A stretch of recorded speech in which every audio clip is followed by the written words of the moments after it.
Welcome back to the channel, everyone. Davey Deathray here, back with another edition of Late Night with the Davey. I hope you guys are doing great and that you're all primed for Thanksgiving. Let me get a little music going. Ooh, yeah, just a little something in the background for us. Yeah, I hope you guys have had a great week. Hopefully, if you have to work tomorrow, it's just for a little bit. Hopefully, you have the next 4 days off. That would be really cool, right? So let me know in the chat what you guys are doing, if you're all done with work for the week. And yeah, let me know. I'm curious to know a couple things about your Thanksgiving. Do you host? Do you go somewhere else? Do you do family or Friendsgiving? Do you do both? What do you bring to the table as well? Like literally, what do you bring to the table? Not asking about any sort of variables. Literally, what kind of food do you bring to the Thanksgiving table? I'm curious about that. And yeah, are you guys Black Friday shoppers, or do you just take care of that online already? Curious to know. So just want to say what's up to everybody here hanging out. Real quick before I say hello to everyone, I'm just gonna bring attention to it because I notice it. I've got like an irritated eyelid. It's been going on actually for almost a week now. And I've just been using like, sensitive moisturizer and stuff. I just went to the doctor yesterday to get something to treat it because it wasn't going away on its own. And I don't know. So just wanted to let you guys know everything's okay. It sort of kept me off the camera a little bit. Like I wanted to do a Thanksgiving like deep dive into Eli Roth's Thanksgiving. And, I'm sort of just like, maybe this was meant to be. Maybe it would be cool. I covered it quite a bit here this year already. You guys have heard me talk quite a bit about it, whether it's talking about the '07 Grindhouse trailer compared to the film, or even just watching the film. You got to hear a lot of my opinions on that one. And it's a movie that's come up in other conversations that we've had here on the channel as well. So I figured, you know what, maybe it was just meant to be. I don't want to shoot a big video going through something with my face. So next year, though, the sequel is coming out, and I was like, maybe it would be cool to revisit the original and have that video drop in like early November next year in anticipation for the sequel. So I still want to get in front of the camera and do another Tales from the Crypt review. I have it all written and ready to go. Just sort of waiting for stuff to calm down. But I want to say what's up to all of you guys. We got Lamontre Gillard hanging out. How you doing, Lamontre? Great to see you. Adrian James, so good to see you as well, Adrian. I hope you are doing well. Raymond Malaber, welcome, welcome. We got our channel member, Big Rod, one of our great channel members out there saying what's up to everybody. Love to see that, Big Rod. We got Antonis Andriotis, one of our great channel members as well. Antonis, really appreciate you dropping that comment on the Bride of Chucky review. I still need to catch up on some comments. It's been a little bit crazy here, but I do intend to catch up on everything here. Really glad you appreciated that one and had a good time with it there, Antonis. Speaking of having a good time with it, Terrifier 3, you finally saw it. Yeah, I saw your, I think you had dropped a super chat yesterday on the McRae Live that I was on with Cody Snyder and Nick Jenny. That was a lot of fun. Thank you so much to everybody, who is a sub over here that, also subs over to Dave's for subs over on Dave's channel, just for hanging out and kicking it with us. That was really cool. Antonis says the Santa Claus kill was so mean and evil, but it was definitely my favorite kill of the movie. Yeah, I thought it was like kind of funny. I don't know what's wrong with me when I watch the Terrifier movies. It's like, I can't like, I don't know. I feel like if I act too excited for them, then maybe I'm sort of like faking it a little bit. I don't want to like put anything on. I do enjoy them for what they are. But for me, I just thought, yeah, Terrifier 3 was like pretty funny. Maybe that's a weird take. I don't know. Let's see here. Big Rod is referencing our poll here. We've got a do you enjoy these solo late night with the Davey episodes poll? 79% of people, of 19 people so far, have said, yeah, it's fun to mix it up. 21% say no way, bring a guest every time. Guys, I am thinking about just in the interest of finding balance, and being able to divvy up my attention and my my energy wisely between everything going on in my life, maybe it would be a cool idea to do every other week, do a solo show, and we can catch up on some news. I can let you guys know what I've watched recently. We can just sort of do like a hangout and a catch up, that's just sort of more attention, like Big Rod says here. While I do enjoy the guest, I also very much enjoy the chat interaction that's heavy on solo nights. It's hard to pick one over the other. They're both great. Yeah. So I really like that too, Big Rod. And I think it would be cool to sort of do back and forth. That way, I'm not looking for a guest every single week. That becomes a lot too, yeah, it's just kind of crazy to keep up with that. And also I don't want to run out of everyone. So I figure maybe every other one we do a little movie news catch up, casual hangout with everyone. And then that could be pretty fun. I don't know. Let me know what you guys think by voicing your opinion in the poll or in the chat. Or if you're watching this after the fact, let me know in the comments what you think. And we will I'll do whatever you guys want. Big Rod says, drop kick that like button from the top ropes if you haven't already. That's right, Big Rod. Thank you so much for mentioning that. Appreciate you. Raymond Malaber says, Davey, I watched Grandma's Boy today. I watched the unrated cut. It was so funny. Linda Cardellini doing karaoke to Push It was well worth the fun I had. Yeah, Grandma's Boy is so much fun. I don't think you really have to be a stoner to enjoy Grandma's Boy. I think even if you like any version of partying, if you're just a fun-loving person, maybe you just like to booze it up a little bit, or maybe you used to get stoned when you were a kid and you don't anymore. I think you could relate. But I think it's a really damn funny movie regardless. It is, it's one that I celebrate every year around that 420 holiday, but I usually watch it another time in the year. I'm a big rewatcher, especially with movies like that I really, really love. We got Blu-ray Addict hanging out. How you doing, Blu-ray? Great to see ya. So pumped that you could come hang out here. Blu-ray says, I watched the 2007 movie Inside earlier today for the first time, and I loved it. It was an automatic 5 out of 5 for me. Blu-ray, I have not heard of this movie. So Inside 2007, let me check it out. See what we're talking here. Alison Paradis, Jean-Baptiste Tabarine. Am I saying that right? Is this a French film? Looks like. All right. Maybe I should check it out. Let's see here. It says 4 months after the death of her husband, a woman on the brink of motherhood is tormented in her home by a strange woman who wants her unborn baby. That's creepy. Yeah, that sounds interesting. I hope that's the right one, because it looks like that's a popular name for movies. What's happening, Cheesy Corn Pop? Great to see ya. Love that icon. Necro, how you doing? Really pumped you could make it as well. Big Rod is glad that Raymond enjoyed Grandma's Boy. It might be his favorite from Happy Madison. You know what? I think it's mine easily. Was Billy Madison Happy Madison, or that probably didn't happen until Adam Sandler was more of a name and actively producing and executive producing.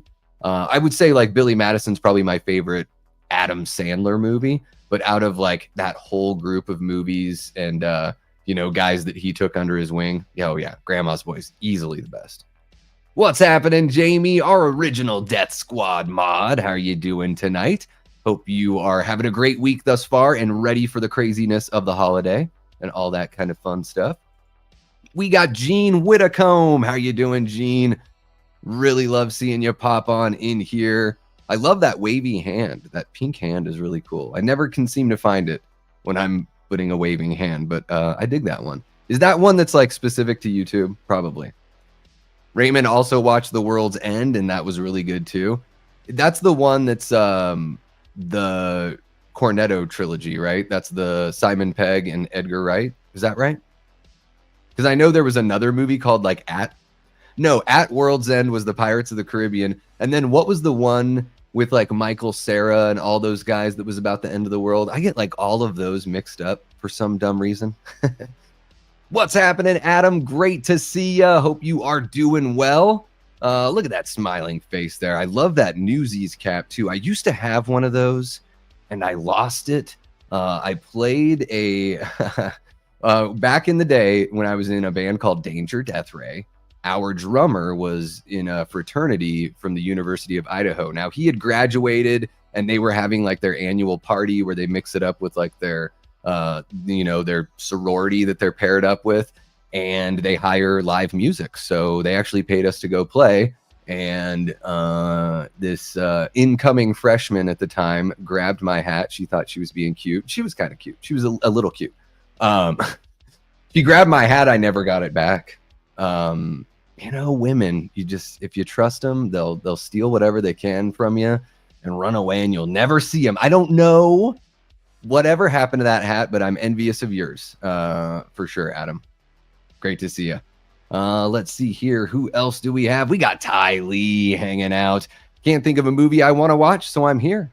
The Gray is on, but I'm not really interested. Well, I appreciate you hanging out with us, Ty. We could watch a movie tonight.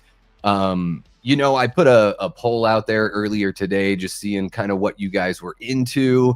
It seems like between Twitter and YouTube, the ideas that had the most votes were just doing like a, movie news. And I finally watched it, which I really only have one movie to talk about.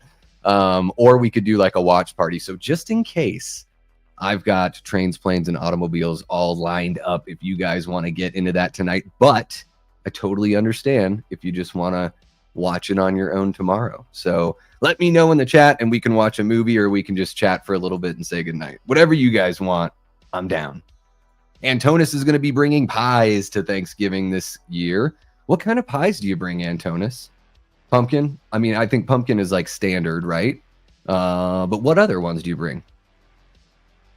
Hell yeah, Gene. So great to hear. Ashton, how are you doing? Thank you so much for hanging out with us. Medley Man says, just rewatch the Child's Play remake, better than Child's Play 2. Medley Man, do you have your own channel? Because you should have like, your flagship show could be like a horror hot takes. Could be like, that could be the standard. Some people do a horror hot takes, like I think Cody Leach has done it where he asks for people to like put in their submissions and he sort of reacts to everyone else's horror hot takes. That's really fun. And then I think, Killjoy Jake does that occasionally. Like whenever he's got like, he's thought of a new hot take that he's got or a handful of them, he'll put together a video. Because Medley Man, and, I know that we may disagree on opinions about art quite a bit, but I do appreciate your gusto. And I think like you do have some hot takes. Now, I think Child's Play 2 is much better than the remake, but it's a movie that I grew up with. Like, by the time I watched the first Child's Play, I think the second one was already out, because I think it was 1990 when I watched the first Child's Play. So yeah, the first one was 88 and the second one was like 89 or 90 or something like that. So yeah, to me, maybe it just holds a little bit of a different kind of value. The remake I didn't really enjoy too much. I know I'm such a friggin' stick in the mud on some of those remakes, but I love the Dawn of the Dead remake. I love the Texas Chainsaw Massacre remake. The Friday the 13th remake is really good. The American remake of The Ring is really good. I think there's, to me, I'm not like a blanket hate the remake kind of guy. I just take them all on. I take them all a la carte. Antonis is not a Black Friday shopper. I don't need to get injured like the people at Thanksgiving. Exactly. Yep. Don't want to do any of that. Jamie says, we go to my aunt's house in the afternoon. I make the gravy and hubby makes my grandma's rice pudding. He's mastered it. Then we go to the in-laws for dinner. We bring rice pudding for that too. That's pretty awesome. So you have what? You have a little like light dinner and then the full-fledged dinner, or do you guys just do like apps over at your aunt's for the most part? That's pretty interesting. Yeah, I'm just gonna go over to my parents for like the whole shebang. So my older brother Matt lives like right next door to my parents, and so I'm gonna go kick it with him earlier on, watch some football. He's got to keep an eye on the bird that he's smoking, and I'm gonna do like a cream cheese, bacon, green onion, and jalapeno, like dipping like a ball of dip with some like sharp cheddar cheese in there, and I got like some salami and some crackers to go with it. Yeah, and I'm gonna bring some wine for the fam. So yeah, hell yeah, Adam. Hope you have a great Thanksgiving as well. What's happening? T Parker says happy Tuesday, Thanksgiving, not Tuesday. We do our own dinner at home the weekend after. Yeah, I think I remember you saying that. That is a top-notch idea. You have to do that, right? You have to just be able to have your own special thing because, man, the holidays are great. The holidays are so much fun when you're a kid because you're just on autopilot, and then when you become an adult, you realize that, oh, it's the adults that actually like make things happen. And there's more expectations as an adult for sure. So yeah, you've got, like you were saying the other night, Jamie, I think it was on Monday during Start Bench Cut, where you were like, if you guys went to like the islands or took a cruise or something, the whole family would be like, uh-uh. And I think that most people can sort of relate with that on some level for sure. Laugh my ass off, says Big Rod. Those cats bare-assed farming on Davy's pillow, and now he has pink eye. Just playing, my man.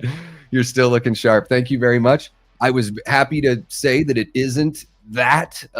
Nothing on the eyeball, just the eyelid. I've never experienced it before.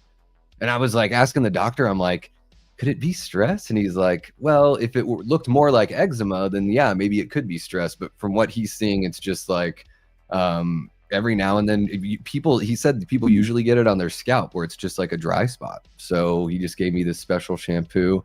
Yeah, how much more do you guys want about my my medical life? If it were too gross, I wouldn't talk about it. But I figure since it's kind of clear as day, I don't want you guys to think that I got into a fight earlier today. Or that I've been crying. I mean, maybe I have, but no. Raymond says, I'm just sitting at home watching the Lions game and some movies. I have a dinner in my fridge that was all prepared by a school my cousin goes to. Hell yeah, Raymond. What movies do you have lined up? I'm curious to know. And yeah, the Lions game, I think, will be the best one. Divisional games. So the Bears have had all these really close games. So it's not like they've been playing like complete crap. I think more so they've been coached very poorly is why they've been losing very close games. Look at the Chiefs, way better coaching, and they're winning those coin flip one possession games. But the Bears playing the Lions, those divisional games can sometimes be, the monkey wrench that just really screws things up. How many times would like a 2-14 Dolphins team have one win against Tom Brady's Patriots, back in the day? It just seemed to be a thing that was happening all the time. So I do think the Lions are a better team than that. I think they're a boa constrictor of a team where they just wrap around you and suffocate you on all sides of the ball. And I think that the only team right now in the NFC that could legitimately threaten the Lions in a playoff game would be the Philadelphia Eagles. So I think that's going to be the really interesting thing to see. Oh no, Jamie's super sick with the stomach flu. That's terrible. Yeah. Oh, and even worse, it's like sometimes the smells can kind of get to you when you're not, when you're feeling nauseous. I'm sorry, Jamie. That sucks.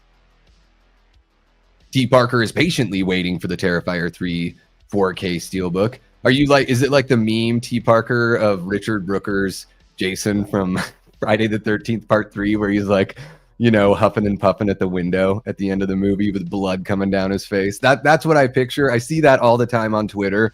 And when I read your chat there, that's exactly what I pictured. Yeah, did you did a pre-order already? Yeah, I don't know if I'm going to buy any of those movies.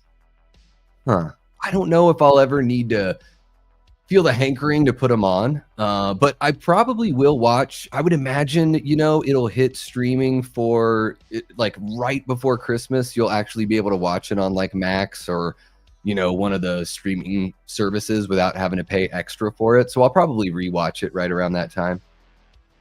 It'll be a gorgeous steelbook, yeah. Hell yeah. Ty says, I don't mind solo shows. I expect them. That's pretty much standard. Yeah, so a guest is just a little icing on the cake, right? Raymond thought he had pneumonia and went to the doctor, and they think he has a chest cold. Yeah, sometimes you just got to get checked out. It's such a pain in the butt, especially, where I live. Phoenix is so spread out. So, no matter what time of day you have an appointment, you're either going to get some sort of weird traffic jam or, rush hour in the morning or rush hour in the afternoon. I picked the afternoon. It really wasn't that bad. But yeah, the hospital that I go to is like 45 minutes away without traffic. So yeah, it's always like a big, again, throws a wrench into the whole thing. Hope you feel better soon, man. Cody Snyder, our OG Death Squad mod, says, I can be a recurring feature or a regurgitating creature. That's pretty cute, Cody. I like that. Yeah, man. I think I'm not against bringing people back. I think that would be really fun to bring people back. I think the idea is like, let's shake it up a little bit, but I would love to have like the regulars, where it's like, someone's like, oh, you've got Nick from the Lost River Drive-In like popping in like a few times a year or something like that. It would be really cool to work in some of those folks, especially the folks that I really like feel like I jived with.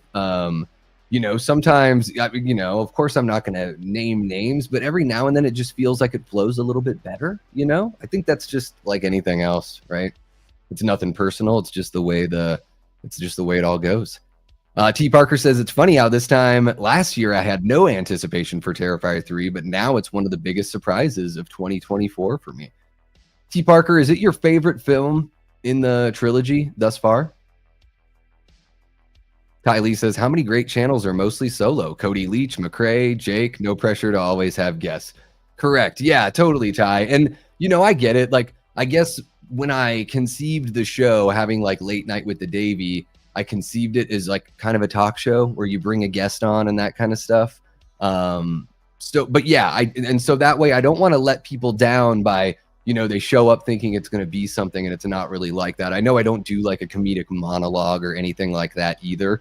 But yeah, no, I think that, as a channel grows and as everything continues, just, in my own life with my personal life, my YouTube journey, and my work life, just trying to always be willing to take that step back and make adjustments. Nothing has to be set in stone. And I think one of the things that would make it a little bit easier, for me to be able to interact with everybody at least once a week, and then also to bring on some other people to highlight, to be just to mix it up back and forth every other week.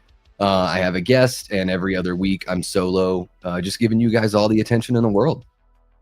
What's happening, Gory Tiger? How you doing? So good to see you. Zombie, jack-o'-lantern, alien, skull crossbones. Love it. Yeah, regurgitating creature. Love that stuff. Good shit. Let's see here. Antona says, yeah, I do agree. I think Art is the funniest he has ever been in Terrifier 3. Yeah, and I think that the ancillary characters, Antonis, I think they're, better acting with like the aunt and uncle. They're still a little hallmarky. I think that's the biggest thing with with Damien Leone is and find an editor that's like a little tougher on you. I think that would be like not a piece of advice, because he's the successful filmmaker. His independent Terrifier movies have now made $100 million in the box office. And I'm guessing that's just the second one in Terrifier 3, right? Terrifier 3 has made like $90 million and it cost $2 million. So I'm not trying to give him advice as if he really needs it. But the people like me who are sort of like, I don't know if I need to own that movie. If it were like an hour 40 to an hour 45, I'd probably buy it. I'd be a lot more likely to watch it again. And I think it's just trimming every scene just a little bit. I don't even think you really have to sacrifice much of the gore. Big Rod says, I agree. Davey, Grandma's Boy has a good enough story outside the stoner aspect to be liked by those who don't smoke or party. Yeah, I think if you have any of that experience in your life, even if it's from high school, or even if you're I don't know, you've lived with family members or you're into video game, it covers a lot. And I think like that's one of those, it's just a really well balanced comedy. Like it's not too heavy on any kind of humor. They're always sort of passing the ball around. They're sort of playing hot potato with it, or hot tray with a banana and a piece of corn and chicken pieces all over it. Because there are some grosser jokes for sure, but it's not all like gross out humor. There's plenty of like legit really funny moments in there, and I appreciate that. I'm not really a fuddy-duddy. I do like gross out humor, but I hate when, regardless of what the kind of movie is, whenever I start noticing that something is like a crutch, I'm just sort of like, I want to knock that crutch away. Like I want to like do something else. See if you can keep me guessing, Yeah, total fuddy duddy. I know. Let's see here. Who do we got? Blu-ray Addict says, yeah, that's the one. It's a French movie and it's really disturbing and bloody. Runtime is only 80 minutes. Perfect for me because I've got ADD whenever I watch anything. That's what YouTube has done to me, people. Raymond says, if you pre-schedule solo nights, then that gives possible guest time to make room in their schedule. For sure. Yeah, it definitely like lessens. I'm not trying to get a hold of somebody like 4 people the month beforehand and plan it all out. It makes it a little more flexible for both of us, I think. And yeah, it gives you guys the heads up as well. And just sort of the, oh, cool, we're going to get we'll catch up on the news and all that fun stuff. I know a lot of people do like weekly or even like twice a week. They do, news catch ups. I don't feel the need to really get into it that much. I do like covering some of it with you guys. But I also like, being a bit of a chameleon, not sticking to the same thing. And I think some people do that strict, like, movie reviews and movie news coverage so much better than I ever could, for sure. Just got my first ever bottle of Terramana, the Rocks tequila. How is it, Cody? Have you had a sip? If not, please have a sip right now and tell me how it is. And I'm curious to know how much it set you back. This is the end. Oh yeah, This Is the End is the one with Seth Rogen. Okay. Yeah, they all kind of confuse me. Jamie says, I love This Is the End. I'd like to have Channing Tatum on a leash. Jeez, you guys. Oh my goodness. Whew. Jamie. Which version of Channing Tatum? Do you want the version from Hateful Eight that's like hiding under the floorboards the whole time? Raymond was talking about the Cornetto trilogy. Those are so much fun. Those are all really good movies. Really, really smart stuff. Yeah, that movie, man, it's going to make a lot on physical media. It is. I mean, people are going to be buying they've got a pack now that has like all 3 movies and a bunch of fun stuff with it. I'd imagine they're going to do a VHS for Terrifier 3 as well. Yeah. I think so. Yeah, Jonah Hill, Michael Cera. There's a whole bunch of cameos. Yeah. Love that movie, PTA. I've never seen that. Medley Man, so when it comes to having guests on the show, I like to have folks on that are sort of like, like you've got your own channel going, or you are, a musician that's putting out a record, or a filmmaker, or an actor that's working on some projects. I like to bring folks on that are sort of like they've got something really that we can share beyond that. But I encourage you to start your own channel. I think there's a voice for, these hot takes that you've got. I think that at the very, you're going to get people that agree with you, and then you're going to get people that are like, what the heck is this guy's video about? And they're going to watch it just to sort of start that engagement. Maybe some of them will be kind of jerks, but I think you'll find that a lot of people just like legitimately want to have like a good natured debate. So, I encourage you to start your own channel. And yeah, once you get something going, if you're, humming along, we'll bring you on the show. Raymond's gonna watch Planes, Trains. I always say Trains first, and I know that's like in the order that they take it. Planes, Trains, and Automobiles tomorrow. Here we go. Antonis is bringing pumpkin, cherry, and apple pie to Thanksgiving. Yeah. Big Rod's gonna watch Trains, Planes tomorrow, but I know it so well. I think I could pass for a viewer tonight. Yeah, I don't think we need to. Yeah, we'll just we'll put that on the back burner. We can just hang out tonight, and no pressure. I want you guys to be able to enjoy it tomorrow and not feel like you have to do it just to humor me. Cody says, I'm back and forth. Pat and Brett are live too with the Billy and Joey. Oh shit, everyone's live right now. Well, Cody, let those guys know I say hello when you jump over there next. And Child's Play 2 greater than the remake, but I do like the remake, says Ty. There you go. 2 full meals every Thanksgiving. To be fair, I don't usually eat much during the dinner. I know I always get so, like, hyped up for it, and then I end up, like, snacking on apps and just having, like, a reasonable dinner. But, I'm a fan of cannabis, so I'm one of those people as well that's, like, midnight, opening up the fridge, putting together a little something, something. So, yeah, that's me. What's happening, Joel? How you doing? Dark Room Reviews hanging out, everyone. Look at that sweet icon he's got with the Santa hat. Love to see it. Guys, if you haven't subbed over to Joel's channel, you should go check him out. Watch a few of the videos, see what you think, and think about hitting that subscribe button. Absolutely. Yeah, I don't think it's like terrible, Raymond. I sort of wish it was just its own thing because to me it seems like pretty far off from what Child's Play is. It's just that they wanted to use Chucky. Having it be like a what's the word for it? Disgruntled worker that flips the switch on the toy, and then we're supposed to sort of feel like bad that the toy is getting the wrong idea because of like the entertainment that we consume is warping its fragile little mind. There were just some of those things where I was like, this doesn't really vibe with me. I really like the idea of a crazed serial killer using voodoo to put his soul inside of a doll. And that's what makes the doll evil. And that's what gives the doll personality. So I'd probably like the movie a lot more if it just wasn't called Child's Play. And I don't think it really had to be. I mean, they made Megan. Didn't have to call it Child's Play or, Kid Sister or anything like that. Yeah. Yeah, I'm almost there. The first time I tried to watch the movie, Joel, I turned it off within like the first 10 minutes. I hear you. I don't ever need to watch it again. That's for sure. I don't understand different equals bad. The Child's Play remake is so good at being what it is. It's not poorly made. Thank you so much for the 99-cent super sticker, Dark Room Reviews.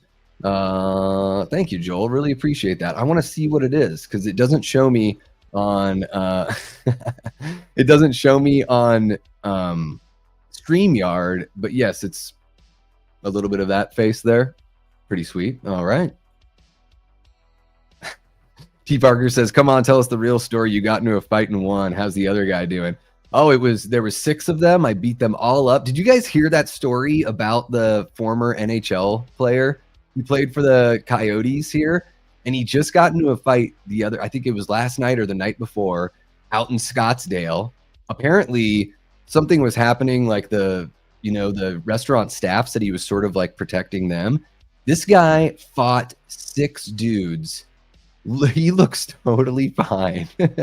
They all when the cops showed up, they all got arrested. He didn't even get booked for anything. That's how, I haven't heard the full story or seen any video, but it seems like that's how in the right he was.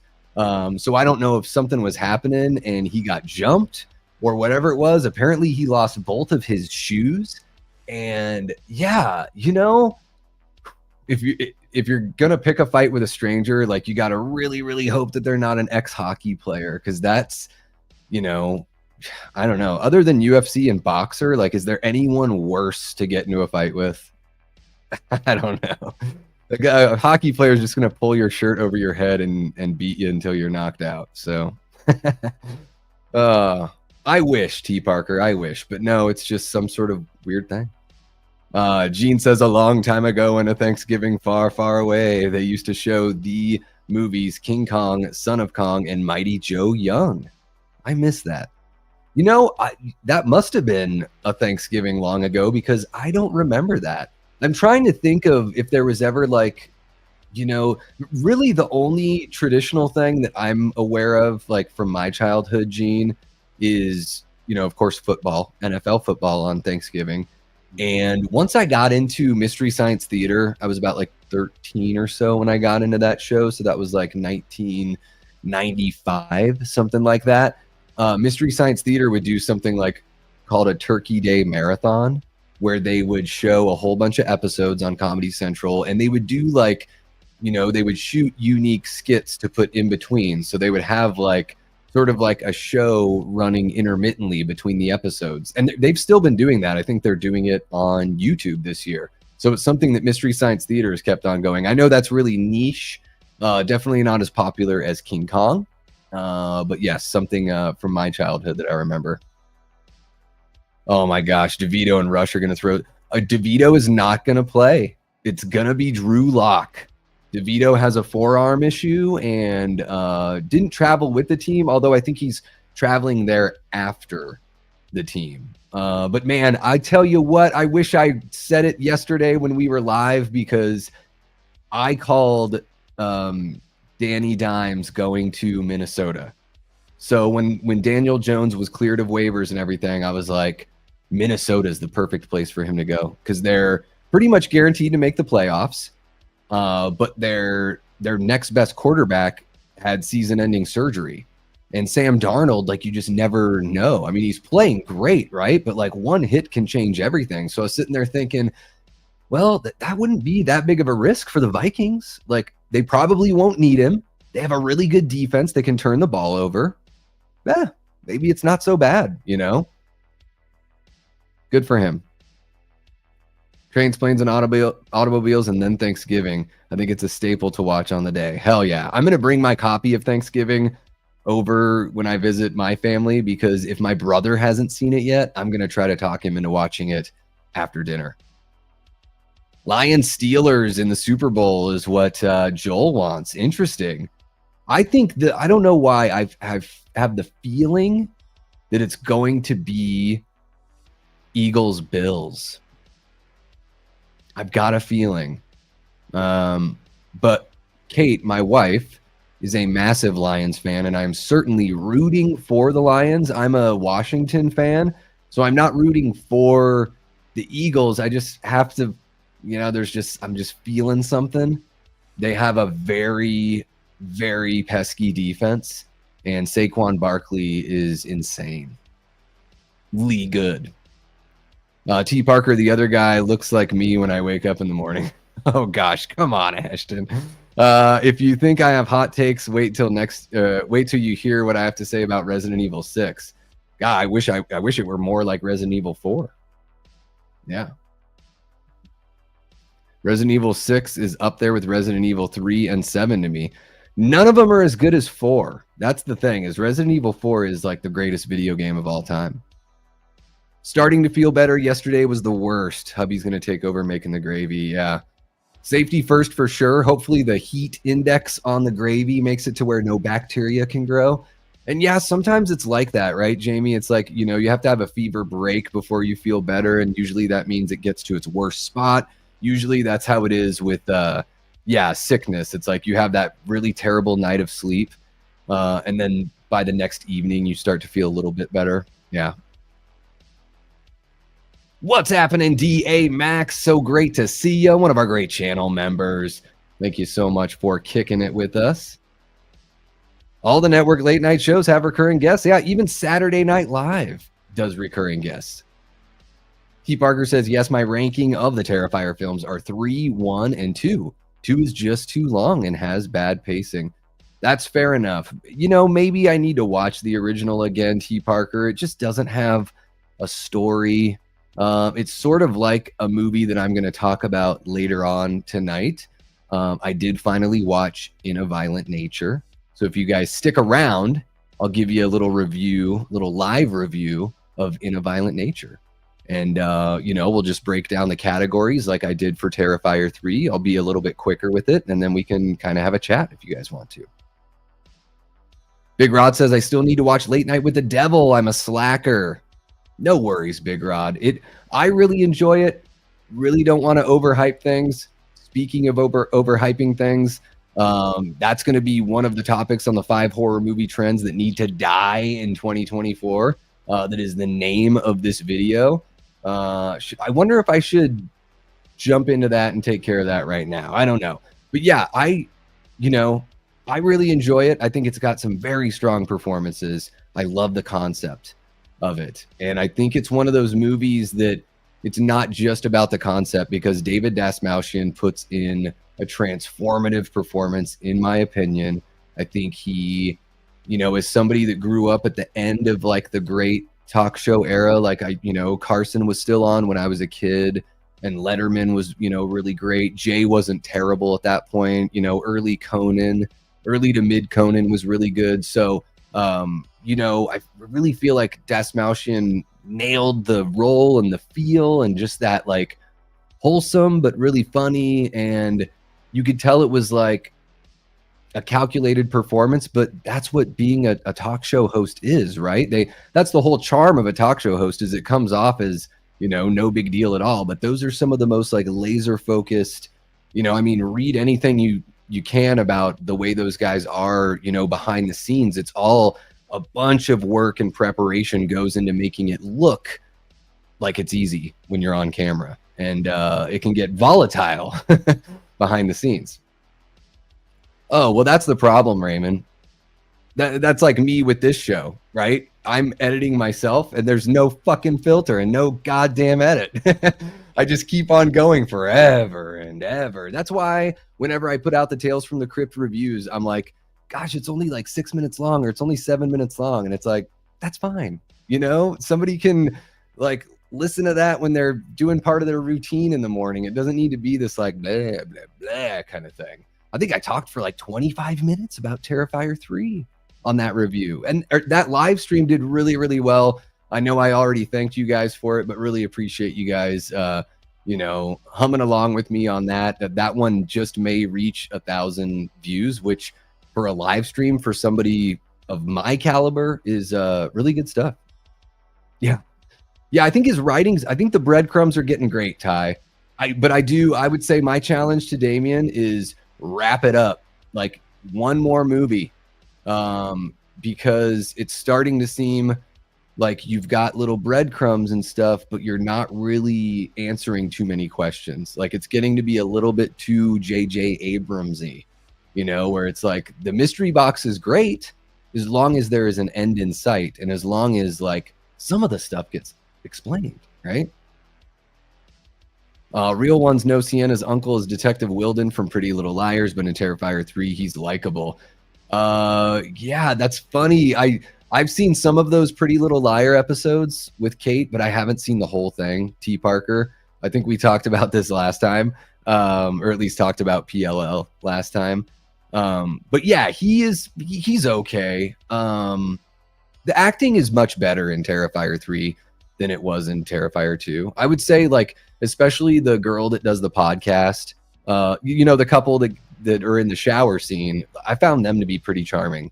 I liked both of the characters. I knew that they were going to get dealt with, but I liked both of them, and I thought the performances were really, really good. Yeah. I'm trying to think of who he is in Pretty Little Liars, because that whole story gets so convoluted. Yeah. What's happening, Herbert? So great to see ya. Happy Thanksgiving, my guy. One has filler and not much substance. That's true. It does get in and get out. It's too bad because I think the first one could have been really good with some story. And I think the second one, man, if the second one was like 2 hours long, that would be cool. And then Terrifier 3 could have been like 1:50, and now we'd like really be humming. Like, does your slasher need to be that long? I just don't know. I'm going to say no. Big Rod says, Ty Lee, I wonder what Damien will get into after Terrifier. It's kind of his only offering so far. I wonder if he can't write different styles or if he'll just keep with the schlocky gore. I would love to see him shake it up. You guys know how I feel about this stuff. I love seeing performers and creative people stretch themselves, So it's like, I want to see somebody get better. Somebody like Melissa Barrera, who I think has been getting better as an actress. Trying to think of somebody else that has really like brought up their A game. I'm sure I've mentioned other people on different streams. But yeah, I mean, even within Terrifier, he's gotten better. And it would be really cool to be like, Damien, can you do something else? And, and maybe pull back a little bit. Can you do something that's genuinely spooky? Or do you want to do something fun like Evil Dead where, yeah, you get to still have fun with all the gore, but you get to work within the confines. Like, it's a pretty big sandbox, but you get to work within an IP that somebody else has created. So that could be really fun too, and it might come with a really big paycheck. I'm always like, no guest tonight. All right, cool. Hell yeah, Raymond. Yeah, I definitely really get to chill with you guys. I know I'm sort of behind on the chat, but I figure on these sorts of episodes, like I want to give you guys that engagement. I miss that. We used to go live like every Sunday, and I would get a lot of great engagement with you guys. And this community is so important to me. Man, when life is like up and down, or when I'm having a tough time, I really do look forward to hanging out with all you guys. So really appreciate you guys kicking it. Herbert says, I think the last minute scare got repetitive like 20 years ago. Last minute scare. What's the last minute scare? You mean like a scare right before the credits or something? Like a little one last jump scare before everything ends? Want to see the Terrifier 3 director? So I thought the movies are director's cuts, right? If he's the director, he's the writer, and he's the editor, then it is his cut, right? I mean, it's an unrated film, right? Am I missing something there? Is there, I would imagine maybe there's an extended cut that would include the stuff that Damien Leone chose to snip out of there. But yeah, I mean, yeah, if it's really your thing, then of course, I totally get that. Ty says, you should watch Last Night in Soho with us some night. I love that movie. I liked it, but now I love it. Yeah, is that on a streaming service? I've never seen that one, so I'd like to watch it first.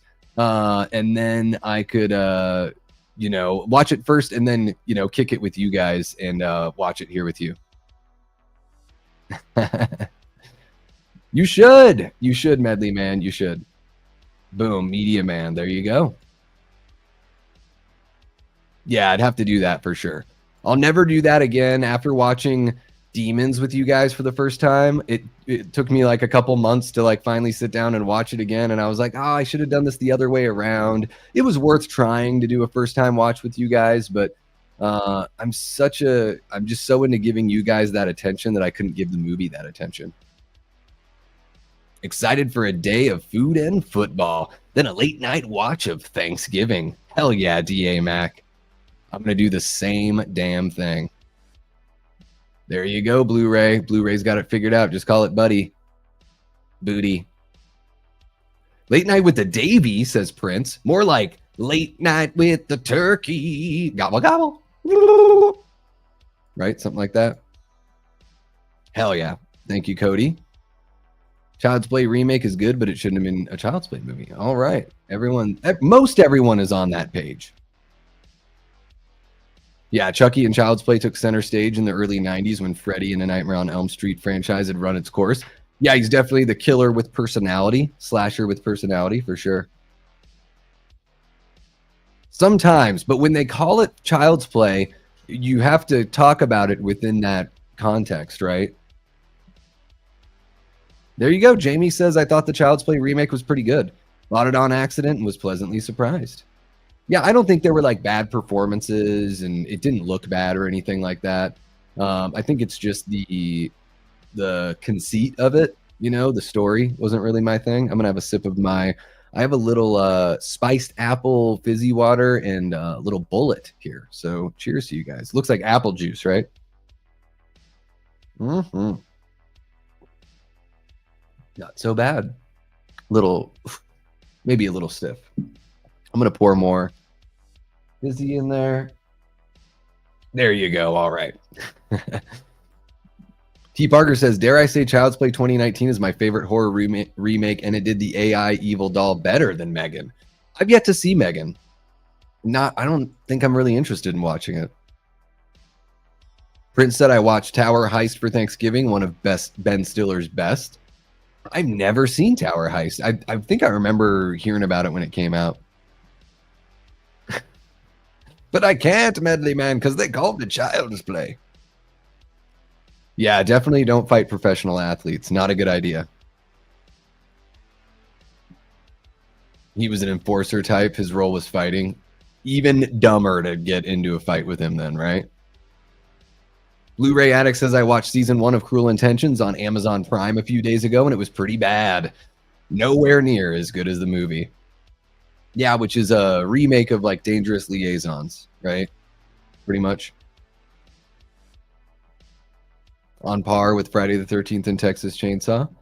Yeah, I mean, I really like those movies. So yeah, I mean, that's the fun thing about art. It's like no one's wrong for an opinion, right? I guess the only thing that would make your opinion not wrong but not as valuable is if you can't explain why and you can't back it up. Um, but yeah, that just proves it right there because I like those movies. I think Friday the 13th, I prefer that one over Texas Chainsaw. But I enjoyed the Texas Chainsaw remake quite a bit. Jamie remembers when Thanksgiving meant Wizard of Oz with the family. Used to show on TV every year when I was little. You know what? I just must have forgotten about that, Jamie, because yeah, I'm sure it was still happening in the 80s and 90s, early 90s at least. Let's see here. Who else? If you fight an athlete more time than not, it'll be he or she hits you, you hit the floor. Yeah, yeah, yeah. They're kind of fit people, so their punches they pack a harder punch, especially if you're a friggin' hockey player. Jeez. Boom, boom. Everyone's saying what's up. How's the holiday season so far? Dimes is going to be their downfall if he has to take any snaps. I think they'd be okay if they had to use him just for a little bit. But yeah, not ideal. Raymond wants Lions Bills. There you go. Watching Eli Ross Thanksgiving on Thanksgiving is a must tradition for horror fans. I agree, T. Parker. You guys know I'm really hot on that movie, so I don't have to go any more into it.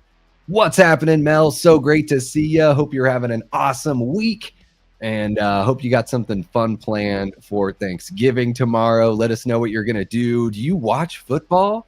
Do you kick it with family? Do you do Friendsgiving? What do you like to bring to Thanksgiving dinner? Curious to know. Prince asks, what's a movie you're most thankful for? That's a really good question, Prince. I dig that one. A movie I'm most thankful for. Whew. There's so many. There's so many, but I think I gotta go with Jaws because it is my favorite film of all time. It's got everything I want from a movie is in Jaws. It's got comedy, it's got drama, it's got suspense, it has thrills, it has horror. It's got it all, great music, great performances, a beautiful direction, of course. So I would say I'm most thankful for Jaws because it got me really into sharks. I was the kid renting the National Geographic VHS tapes from the library in the 80s and 90s, long before Shark Week, and reading about sharks and all that stuff. And it really got me into film. So I'm going to say Jaws, Prince. Good question. Everyone's saying what's up to Mel. Love to see it. Antona says, when will you and Kate do another live stream together, Davey? We are trying to put together a little something for Scream 3. I think we owe you guys the rest of the Scream franchise for sure. I don't know. I don't know when we're going to do something other than that. Kate's just sort of taken a step back from that and, just putting her time and energy into some other things. But I'm sure we'll get something cooking sometime soon. None of them are as good as 4. This is true. Well, at least we can agree on that, right, Medley Man? 8 is up there. I haven't played 7 or 8. I played 6 and I was sort of frustrated. The controls just weren't as intuitive and smooth to me as I would have liked them to be. So yeah, I was sort of bummed out with 6 because I thought it had a good beginning, like a good feel at the beginning. And then I was like, oh, this is getting way too difficult because I'm having a tough time seeing stuff and the controls aren't as tight as I want them to be. Thank you so much for hanging with us, Gene. Hope you have a great Thanksgiving. Watch some Mystery Science Theater or some King Kong for me. Terrifier for Raymond is ranked 2, 3, 1. All right. Raiders get 3rd pick in the 2025 draft is my prediction. So you think they'll be the 3rd worst team. Okay. Well, hopefully they can find somebody. I thought they were going to go for Danny Dimes. Not that it would really mean anything to them. That's why I was like, well, it would mean something more to a team that's probably going to make the playoffs and doesn't have somebody as a backup. I would imagine Raiders. Gosh, are you guys going to get rid of your coach? Might want to think about that. Let's see here. Blu-ray says that's my ranking of the Terrifier movies. Also, Raymond, there you go. T. Parker said I got into Resident Evil when 7 came out, and my ranking of the modern games 2, 8, 7, 4, 3, but all are very good games. Yeah, I got, with Resident Evil 4, it was probably like 2012, something like that. I watched one of my buddies, my buddy Walker, who was the drummer in Danger Death Ray. I was just talking about him earlier. He was in a fraternity at the University of Idaho. And yeah, he went to school for performance, for drums. Really, really cool. I think that's pretty badass to get a degree in your instrument. And so he was playing Resident Evil 4, and I was just sitting there like roasting bowls, watching him play, and it was like watching a movie. And I was like, what the hell game is this? And he's like, oh, it's Resident Evil 4. It's like this old game now. He's like, it's the first game that ever had the camera like up and behind, that like third person like floating camera. And I was like, are you serious? Because I always just thought that was like something that was, I didn't know there was like, I certainly didn't think it was like that recent, at that time. And he was playing on the GameCube, and I started playing on the same GameCube. Man, the GameCube controller is like the greatest controller of all time. Like that Wavebird is just amazing. It's so weird when you look at the GameCube controller, you're like, what the hell is this? And then you realize the way that all the buttons are placed and the way they're shaped differently in different sizes. It's so you never have to look down because each one feels completely unique. So it's like you learn like Nintendo Braille when you're playing with a GameCube remote. Best controller of all time, bar none. It's not even close. And yeah, Resident Evil 4, so much damn fun. I need to play the newer ones though. I do think 2 was really fun. I played that one when it came out on the original PS1. See here. Yep. The Clown Cafe. Come on by to the Clown Cafe. Hope we get some Resident Evil 9 news next month during Game of the Year awards. That would be cool. I really wish with the movies, could they just do Resident Evil 4? Just call it like whatever, Resident Evil Sadler or whatever the heck the guy's name. Something like, I just feel like that video game is the easiest, like straight adaptation. It would be really fun. It's kind of like a Die Hard sort of plot. Like we're rescuing the president's daughter. Like it's super cheesy, but really fun. T. Parker, don't listen to the public about 6. It's just weird, but the gameplay is peak co-op. Yeah, there's so much to like about 6. I think I just got to a point where I was like, oh man, it's like a bit too tough for the amount of time that I'm willing to put in on it. Antonis asked, did you like it when Art the Clown froze that rat with liquid nitrogen, or is that scene disturbing and uncomfortable to you? I like it less when they hurt animals in movies. I don't know why, because I know it's all fake, but for whatever reason, it just hurts me. I didn't expect any less from those characters, though. I think the most disturbing thing is like jerking it with the shard of glass. When Victoria does that, I think that's pretty disturbing. And the chainsaw to the gooch in the shower scene. Those are the top 2 disturbing scenes. Oh, wow. So Antonis really liked it, but he's ranking it 3rd. Okay. I think it's the best one. If Oscars gave horror respect, that girl in Late Night with the Devil should be nominated because she was great. Yeah, she probably would maybe have to be in it a little bit more, but I think David Dastmalchian should definitely get some kind of award. If he doesn't even get nominated, like if he doesn't get like a horror award, but I really do think that his performance in there is something else. Like that is, I don't know, one of the best performances I saw all year. Now there's still some movies I haven't seen. I haven't seen Alien Romulus. I might watch that tonight. I haven't seen The Substance yet, and I really want to see that because I heard amazing things about that. And, based on the trailer, the concept is really, really intriguing to me. But I think Dastmalchian, man, he is just, dude's legit. And speaking of David Dastmalchian and Turkey Day Mystery Science Theater celebration, He is going to be on the Turkey Day Marathon tomorrow. So I'm pumped to see him on there. I think Mike Flanagan and Brian Fuller are both going to be on there as well, which is really cool for us horror fans. So that's a good little mix of horror people that are Mystery Science Theater nerds. I'm sure some of you guys really like that show. If you've never seen it before, most of the episodes are available on YouTube. I highly recommend it. It's really funny. It's really funny shit, and there's nothing else out there quite like it. And Mark Hamill is going to be on the Turkey Day Marathon as well. Although, gosh, man, I used to really like Mark Hamill. I just don't as much anymore. And it's one of those things where it's like, you don't even have to agree with me politically, but if you're obnoxious either way, I can't stand it. And I had a really tough time with Mark Hamill. Like, I totally get it, dude. You want to be supportive of like the side that you support and everything. That is absolutely your right. More power to you.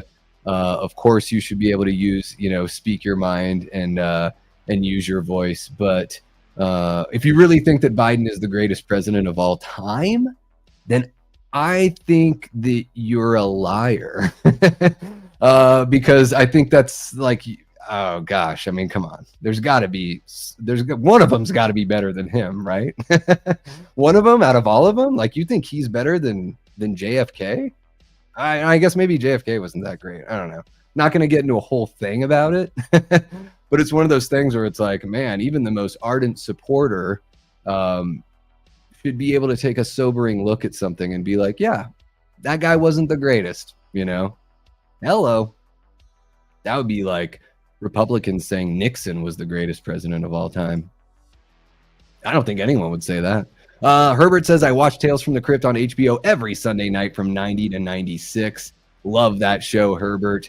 Yeah, I've been getting through the reviews. I just watched episode 1 of season 2 with Demi Moore, speaking of The Substance, and Jeffrey Tambor. Yeah, I'm really looking forward to shooting my review for that one because it's a really good episode. One of the dirty cops in the earlier seasons. Okay. What is the final 2024 movie you're interested in seeing right before it's New Year's? I'll probably go check out Nosferatu. Yeah, I'll probably check that one out. Prefer or the horror focused games. All right. What's happening? Dynamite Tiger says, just wanted to pop in and say hi to you and the whole gang. Happy Thanksgiving, my man. Well, happy Thanksgiving to you, Dynamite. I know I'm a little bit behind on the chat. Hopefully I haven't missed you, but I hope you have a great holiday. What's the dish that you bring to the table every time? I'm curious to know, like, do you have a thing, or do you have what's the thing you make a beeline for in the lineup of food? Curious to know. The scene before the shower where Art was listening to them was so funny. Yeah, and he basically gave, what was her name? Mia or something like that. He basically gave her exactly what she wanted. It's pretty funny. It's a great joke. Yeah, what's happening, Herbert? Part of the reason I like Terrifier 1/2 is the grindhouse film style, and Art feels less comedy and more just sadistic and creepy. Well, that is certainly true. Yeah, if you're looking for less of the comedy side of Art, then yeah. You can tell he finds joy in it. But yes, in Terrifier 2 and Terrifier 3, it's sort of like there's a little bit of, he's not literally winking at the camera, but it's kind of like Ace Ventura meets a splatter film, Ashton would like to see Damien tackle Nightmare on Elm Street. He's only got the dream sequences down in Terrifier 2 and 3. Yeah. That's a good idea too. Could he work with another writer? Could he work as a director and an effects guy? Could he take that step back and be head coach and not have like all 10 fingers, in the pie? Maybe maybe he wants it that way, and which I could totally understand and respect. It's got to be a lot more liberating to be like, what I say goes, and I get to put my foot down here. I think it would, like, for me as an audience member, it would be really cool to see how he would be creative working with other people's material. Before Terrifier 2, Happy Birthday to Me 1981 was the longest runtime for a slasher, an hour and 90 minutes. That is so. Wait, an hour and 90 minutes is that is longer than Terrifier 2, right? Because that is 2.5 hours. I bought Terrifier 3 and watched it up to the part where it stopped showing art and I stopped watching. Just like I don't go to Godzilla movies to watch humans bullshit. Just give me the action for hours. Unfortunately, there aren't many Godzilla movies that, I mean, that's like no Godzilla movies, right? Because they all have like, they all got to have some stupid human story. It stopped showing art. You just mean, did you fast forward through the family stuff? I definitely think the family stuff could have been trimmed back a little bit. But there's a whole bunch of art in there in Terrifier 3. The reason I like Terrifier is because it's a bad Friday the 13th like film that actually gives us what we want gore wise, unlike Friday the 13th, which is what you get when you remove the fun. Huh. I you know, that's an interesting take, Medley Man. I think they're pretty different movies. I think Terrifier is a splatter film and Friday the 13th is a slasher film. And the Friday the 13th films are based more on like the giallo kind of films where, yeah, they use blood and everything, but it's not about the it's more surreal and less hyper realistic like Terrifier. So I think they're totally, I don't think Terrifier is anything like Friday the 13th, honestly. I don't even think it's really a slasher movie. It's a splatter movie to me because it's mostly about the gore. It has slasher elements, but it's mostly about the gore. And then you've got other franchises like The Evil Dead that's like a lot about the gore, but it's like a body horror with demonic possession. So that's like kind of its own thing as well. I'm one of those weirdos where it's like religious possession movies don't really do it for me, but like demonic possession that's supernatural, like Evil Dead, like I love that shit. It's odd, but yeah, I don't think. I would say this: when you say it actually gives us what we want gore wise, unlike Friday the 13th, I like what Friday the 13th does for us because we get in most of the movies now the MPAA cut apart a few of them, but in most of the movies you get some kills. Like I like the dynamics and I like the ebbs and flows and the ups and downs. I don't need every kill to be the most over the top grotesque kill. I think it's cool to have a few of those moments. Just like when you're listening to an album, not every song can be like the total banger best song on the record, right? So there might be some songs where it's like, you know, maybe right out of the gate, the first 2 or 3 songs, they really like knock you on your ass and really blow you away. And then maybe they pull it back and then maybe they push it forward again. And then maybe they have like a ballad or an acoustic song halfway through and then they ramp it up. And the song that closes out the album is just the one that sounds like the most epic. It feels like it has that closing kind of element. Like that's what I want from my horror movies, is specifically my slasher films. I don't need or slasher like films, so I'll include splatter. You know, when I watch something like Friday the 13th, I expect some off camera kills. I expect some kills where maybe maybe somebody gets their neck broken and you don't see a bunch of blood, but you see the kill. And then I like the ones where there's a bunch of blood. So I like a little bit of everything. I would say like a movie like Thanksgiving to me does a really good job of every little bit. Now, even Terrifier 3 I thought was pretty well measured. Like I walked out of the theater asking myself, was that relatively soft for Terrifier? You know, like sure the shower scene is a standout scene, but does it push it further? Or is it just like not as intense as the bedroom scene? Yeah, I you know, so I was sort of asking myself that walking out of the theater, and I think that, you know, that's just, I think it's great that Terrifier exists because for the folks that do just want all that gore, or when you're in that mood, you know, you have it right there. But I think it's doing a disservice to slasher films when we're watching Terrifier and we're like, oh, all those slasher films, like they just didn't have the guts to do what Terrifier's doing. No, I don't think that's the case. I think that those were calculated decisions that were made in those old school slasher films where they gave us a little bit of everything. And I think that, you know, if somebody hadn't done it, if Damien Leone hadn't done it with Terrifier, At some point we were going to get something like this. It was almost like this void opened up and Damien Leone came in at the perfect time. And I haven't seen the Hatchet movies or Victor Crowley, but I've heard those movies are pretty, they're similar as far as how over the top they can get with the gore. So yeah, I think it was just like a matter of time before something sort of filled that gap. I'm really happy that the Terrifier movies exist, but I disagree that Friday the 13th doesn't give us what we want gore-wise. I think it's all about your taste. And yeah, if you're looking for gore like Terrifier, then you are not going to be satisfied with most horror movies. There is an extended footage for T3, but no audio. I guess they didn't have time to render audio. Aaron Click, what's happening, Aaron? Great to see you. Aaron says, I love Sinister, but that final pop-up from Bagul looks CGI and his cheap attempt at a jump scare. I think they were like told to add that in at the end. I don't think that was originally in the film. But yeah, I think Sinister is really damn good. Like one of the better, modern, like a modern classic, I would say. Great long shots without editing that just build that tension. Really good performance, from Ethan Hawke, and the snuff tapes look very real, very unsettling. Hope you have a great time tomorrow, Gene. Enjoy, watch some football, eat some turkey for me. Extra footage, and the actress that played Mia said there's a longer take of the shower scene. Okay. So yeah, it wouldn't be a director's cut. It would be an extended cut, I guess, because if the director is the editor, then what we're seeing in the film is a director's cut. Megan is lame, says Ty. Yeah.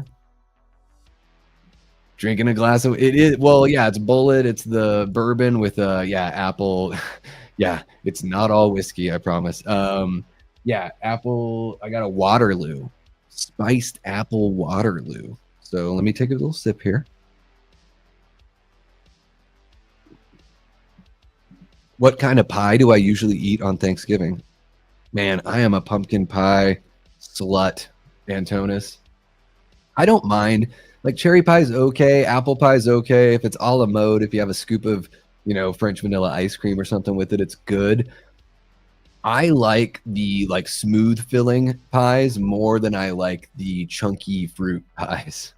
I don't know. For whatever reason, I grew up eating those damn Costco, those giant 16-inch Costco pumpkin pies. They're so damn good. A little bit of whipped cream. I do whipped cream on the top, and then I do a whipped cream line on the side. So I get a little V of whipped cream, and then yeah. I'm a sicko. You guys are so sweet saying what's up to each other. I'm dying to see the new Toxic Avenger movie, but I hear the big name actors are holding it up, trying to get a theatrical release as if it would actually do well in theaters, says Necro. Yeah, so what? That's Elijah Wood. If he wants to throw down that Lord of the Rings cash, he could make it happen. That's the thing. He could make it happen. Unless he is terrible with his money, he could make it happen. That's something that needs to happen in horror more often. It's one of the reasons why I really respect Sydney Sweeney. I know when people talk about her, they're usually talking about her physical attributes. And yeah, I mean, she's easy on the eyes and all that stuff. That's great. But she's a good performer. And even cooler, she produces, putting up money for Immaculate. And I'd imagine that's not the only movie she's produced, but I love that idea because it's it gives the artist more control. So that way, check this out. So people talk about movies cost too much money to make. There's so much risk. You put out in the theater, you're not going to make enough money back, all that kind of stuff, blah, blah, blah, blah, blah. Well, maybe if some of the actors, once they start getting a name for themselves, and I think it's safe to say that somebody like Sydney Sweeney has a name for herself, she can say, you know what, here's what we're going to do. I will take half of my pay that you offered me. So say you get offered $20 million for a movie, be like, I'm going to take 10 for the movie. I want a producer credit. I want this many points on the back end of the film. So if it's a success, I make money off of it being a success. So I have more skin in the game to do good press for it. So I'm not going to be like Rachel Ziegler or whatever, doing all the Snow White antics. So you're going to do everything you can to make sure this movie's a success. You're going to have more creative input because now you've basically bought into producing, and you can still make that money on the back end. So that means theaters, that means physical media, all that kind of fun stuff. And to me, it just like it invests them and ingrains them more in their work, and they become a bigger part of it. So I heard Melissa Barrera talking about wanting to be a producer, and I think that's a great idea, especially, not having her contract renewed after what she said about what's going on in the Middle East, right? So Spyglass, your contract is up. Spyglass decides not to bring you back for Scream 7. And, maybe if you had some skin in the game, if you were a producer, if you're making movies with your own production company, you sort of get a little bit more freedom to say the things that you want to say and not worry about your employer, because you are the employer. And I think that's something that needs to happen. So you know what? I'm calling him out right now. I challenge Elijah Wood to put his money where his mouth is and use that clout. He's been in friggin' Hollywood since he was like 6 years old or whatever, and Back to the Future too. Dude, do something. Like, if you believe in the movie, do something and get it out there. Even if it does a limited run, they can make it work, because how us horror fans are. They can make it work. Yeah, it's okay, Blu-ray. It's nothing great. What's happening, Chad? Great to see ya hanging out. Hope you are doing well, and I hope you have a great Thanksgiving here tomorrow. Guys, I know I'm really behind on the chat, but I'm really just soaking it up with you guys hanging out. Love spending time with the Death Squad here. T. Parker says, the more I watch Megan, the less I like it. It's for the TikTok generation. I've seen it 0 times, and I don't care. Some movies I just don't care. Am I a jerk? Let me know in the chat. If you're watching this after the fact, let me know if I'm a jerk. You guys are amazing. Is Trading Places a Christmas movie? Yeah, I mean, it takes place during Christmas, so you can certainly watch it during Christmas. It's probably just as Christmassy as like Lethal Weapon and Die Hard, Office Christmas Party, that's like my favorite newer Christmas movie. I know it's not that new anymore. Getting super stoned, sweet. I'm having a little bullet and apple cider fizzy. Oh yeah, guys, have you seen The Last Nightmare Part 1? This guy plays Michael Myers in Braden Timmons' The Last Nightmare Part 1. You guys got to go check it out. Really fun. If you guys want a brutal Myers, Medley Man, you are going to want to see The Last Nightmare Part 1, because it's probably the most brutal Myers that I've seen, especially in a fan film. One of the most brutal Myers. I love, Chad, there's like the scene, I think it's right at the end of the film, where there's like multiple people at that party that are, it's a whole Scream vibe. There's like a Casey Becker. There's a Steve, because one guy's wearing like a Letterman jacket. And then isn't there somebody in like a Deputy Dewey costume too? I think so. I really dig that. Yeah, I was thinking that earlier, Medley Man. Yeah, yeah. Good old sheepy. It's cliche, but I'm most thankful for The Empire Strikes Back. That's a great answer, Aaron. That's a really good movie. Hot take, says Medley Man. Jaws is one of the incredibly few movies better than the book. You and I are right on the same page there, Medley Man. I've read the book like 3 or 4 times. And guys, I'm not a big reader. That's how much I love Jaws. I've read the book multiple times. It's something totally different. Like if you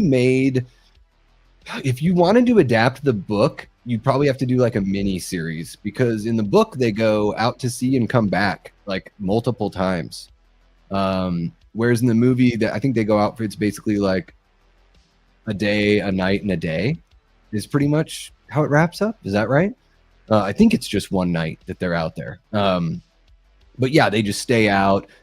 Quint says cocksucker all the damn time in the book. Hooper has an affair with Ellen Brody in the book.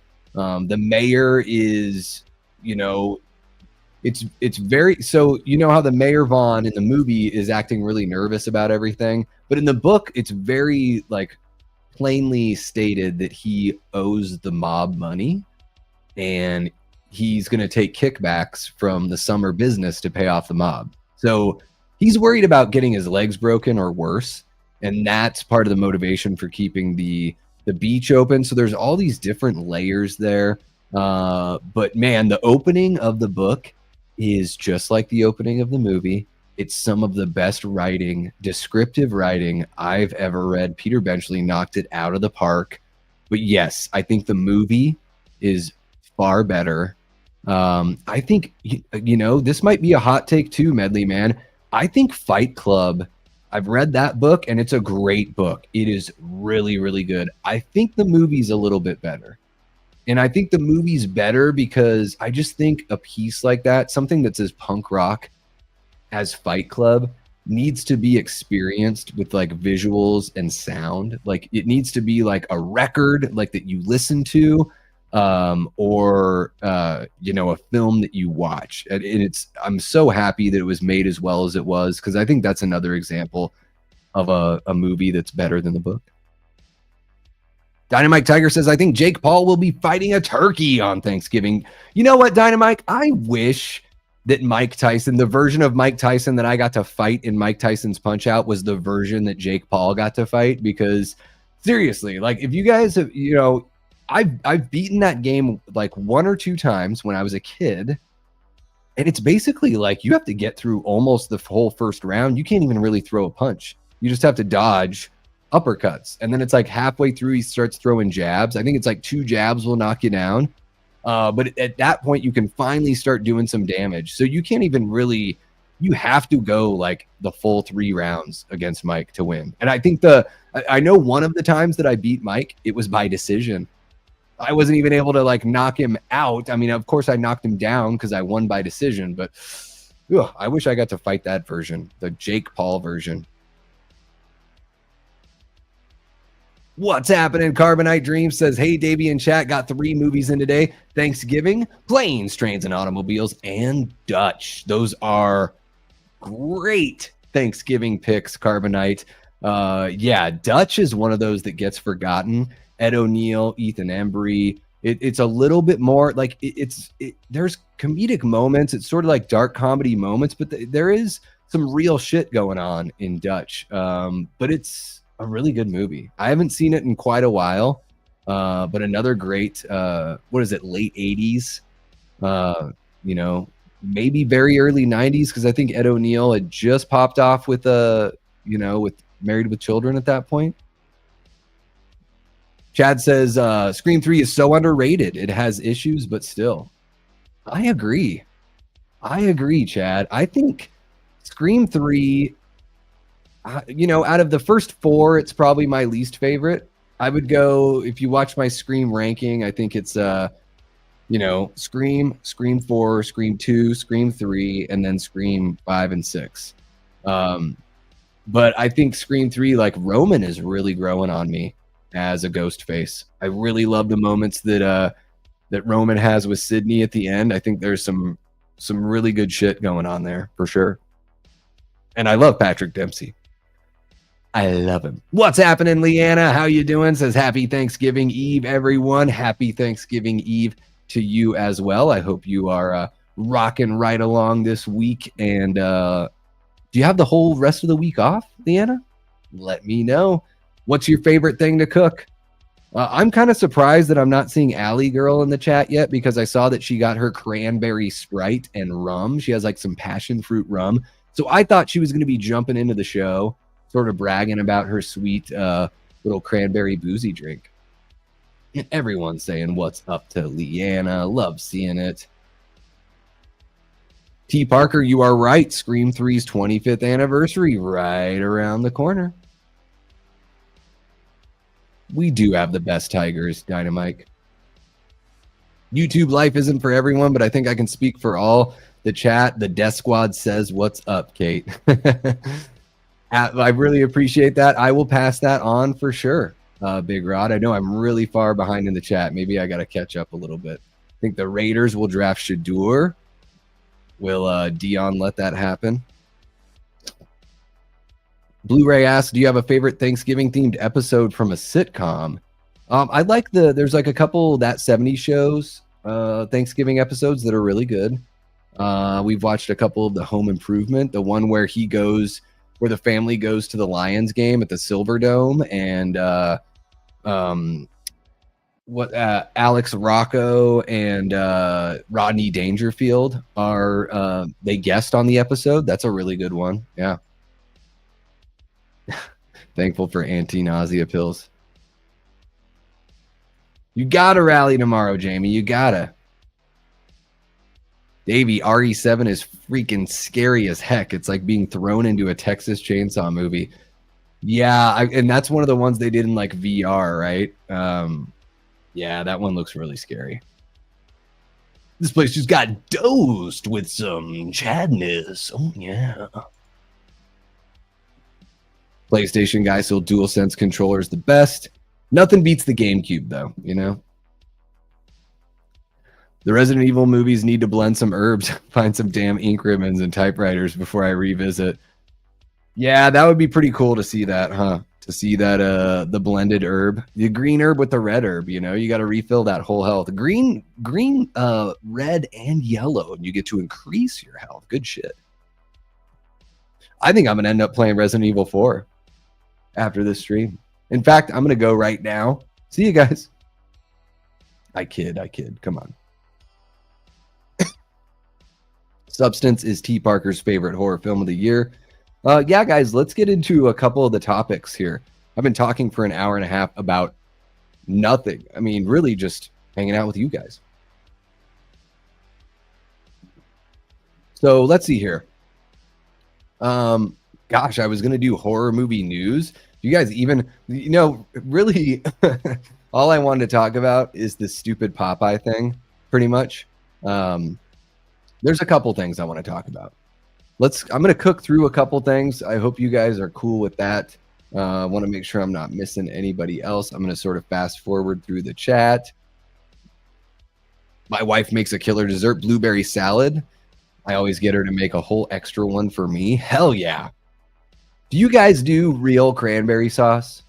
My wife does real cranberry sauce. It's so damn awesome. It's more tangy, less sweet, but really, really good and very flavorful. There you go. Leanna wants to know what's up. Yeah, Godzilla -1 reminded me a lot of Jaws. I absolutely love it. One of my favorite movies I've probably ever seen. I was like tearing up in the theater. Google has a photo. There you go. Tastes more like a grape kind of dessert. Nice. What's happening, Frank? How are you doing? Guys, if you don't sub over to Frank's Media and Reviews, you want to go check out his channel, give some of his videos a shot. He's going live once a week on Tuesday nights, I think is the regular night where he's bringing on a panel. It's really, really fun, really cool stuff. Especially if you're into physical media, you got to check that out. It's kind, you know, I mean, Herbert, I would say that, yeah, Friday the 13th, especially the first film. The second one a little bit, but especially the first film. A lot of similarities with Bay of Blood, not in the plot at all. Bay of Blood is a really interesting plot. It is fucking wild. You know, have you seen Blood and Black Lace? Because it's very, very much like that, where you like almost like soap opera-y. And yeah, I don't want to ruin anything for Bay of Blood, but I will say, yeah, Friday the 13th, there's a similar look to it. The color of the blood, you know, the way the blood looks in Friday the 13th in the original, sort of similar to the Giallo movies. And, you know, it takes place on a lake. Bay of Blood, there's a lake nearby. Bay of Blood is basically about this estate, like this lake estate that this family owns, and like who is going to inherit this thing. And what is everyone in the family going to, or what are they willing to do to be able to be the ones that inherit it? Let's see here. I think I saw. Did Cody give a gift? Did Cody gift a membership? Holy cow! There we go. Boom! T. Parker Evans was gifted a membership by Cody Snyder. Oh yeah, let me find that. Where the heck is that? Guys, I am so far behind in the chat. I'm so sorry. I've just been so engaged with you all that I just can't break. You know what I mean? Like this one from Frank that was from 11 minutes ago. Holy crap. I saw that. Let's see here. Eli Cortez. What's happening, Eli? Great to see ya. Happy Thanksgiving Eve. Hope you are doing well. Boom. There it is. Yeah. No worries, man. Really appreciate you being able to jump in with the move. Moving is crazy. Absolutely nuts. Guys, Eli is, one of our great Death Squad mods. He's a channel member here as well. He has gifted me so many damn movies. They're all over the place. Love the guy so much. Thank you so much for popping in, Eli. Kyle Curtis, what's happening? Guys, if you have not checked out Flet's Movies and Pop Culture 13, you're going to want to go check out Kyle Curtis's channel. He is interviewing actors and directors all the time, always having on guests, myself included. I think I'm going to make an appearance over there on the channel here in December. So yeah, really looking forward to that. Prince says, Gotham Noir thoughts, hauntingly promising. I've always been curious about Batman in the neo-noir scene, so it's safe to say that my hype level to this is 100%. Much love to the crew. Yeah, guys, did you check out the Gotham Noir trailer that dropped recently? It's looking really, really good. I love the look of Batman. I love the whole feel of everything. I think it's beautifully shot. I'm really looking forward to seeing what the final product looks like, of course. And I'm actually going to be wrapping up my voice acting work for the film here later this week. So I'm looking forward to, of course, seeing the final product to see how that all works in with everything. Yeah, if you guys haven't checked out the trailer, I got to share that here on YouTube. I'll make sure to do that after the stream here. It's well worth the watch. Really, really good looking stuff, especially if you're a comic book fan or a Batman fan. Yeah, it's looking really, really good. It's looking really good. Let's see here. I'm going to sort of catch up. Okay, I'm all the way caught up. Looks like Ryan is hanging out with us now. How are you doing, Ryan? Great to see you. Let me jump into some of the stuff that I had planned here for the evening, guys. So, In a Violent Nature. Just watched that movie today, earlier this afternoon. Oh man, this one is interesting because I put off watching it for a while because some people were saying it's my favorite horror movie of the year, or it's one of my favorites, and then other people are like, this is the most boring thing ever. I'm like, oh crap, like what am I in for if I watch this? Which camp am I going to fall into? And I've got to say, my overall thoughts, this movie is boring. Man, a lot of waiting around. I guess they don't have a score in the movie because they just want you to feel like it's a real experience. And man, for an hour and a half long, the movie felt really long. The acting is not good. It's worse than the Terrifier movies, or right on par at best. The killer's got a cool look. I thought the kills were sort of like, like I didn't really care. Some of them are really boring. The kill with like the thing that chops up the wood in the shed, that was excruciatingly boring. I thought the yoga kill was like big deal. When everyone's saying like kill of the year, I was like, this is dumb. If you shove your whole fist through somebody's stomach, I don't think they'd be able to stand after that, let alone like turn around and just look at you while you like do some other shit. So yeah, this movie just really, I don't know, didn't really land for me. The setup and story, yeah, you've got Johnny is basically like a revenant that's buried with a pendant that, was his mother's pendant that was given to him. He was a disabled child, or a mentally challenged child that was killed in an accident when these people played crank on him. And so basically it's like this group of kids or 20 somethings comes along, they pick up the pendant, and he wakes up and starts walking around and killing people randomly. It is just not much going on here. It's a great example of a movie where the trailer is way better than the movie. And I know Dave McCrae just talked about this the other night. And I think he said something similar to this, is that this would make like a good short film. Like I could watch 35 minutes of this, 40 minutes of this tops. Like it's a good concept for like an episode of a show. Like that's the way I feel about A Nightmare on Elm Street Part 2, Freddy's Revenge. I know everyone wants to act like it's the greatest friggin' sequel of all time, but I'm like, this thing could have been 40 minutes long and given me everything that it gives me. It wouldn't even have to sacrifice anything. There's a lot of padding in that movie, and there's a lot of padding in A Violent Nature.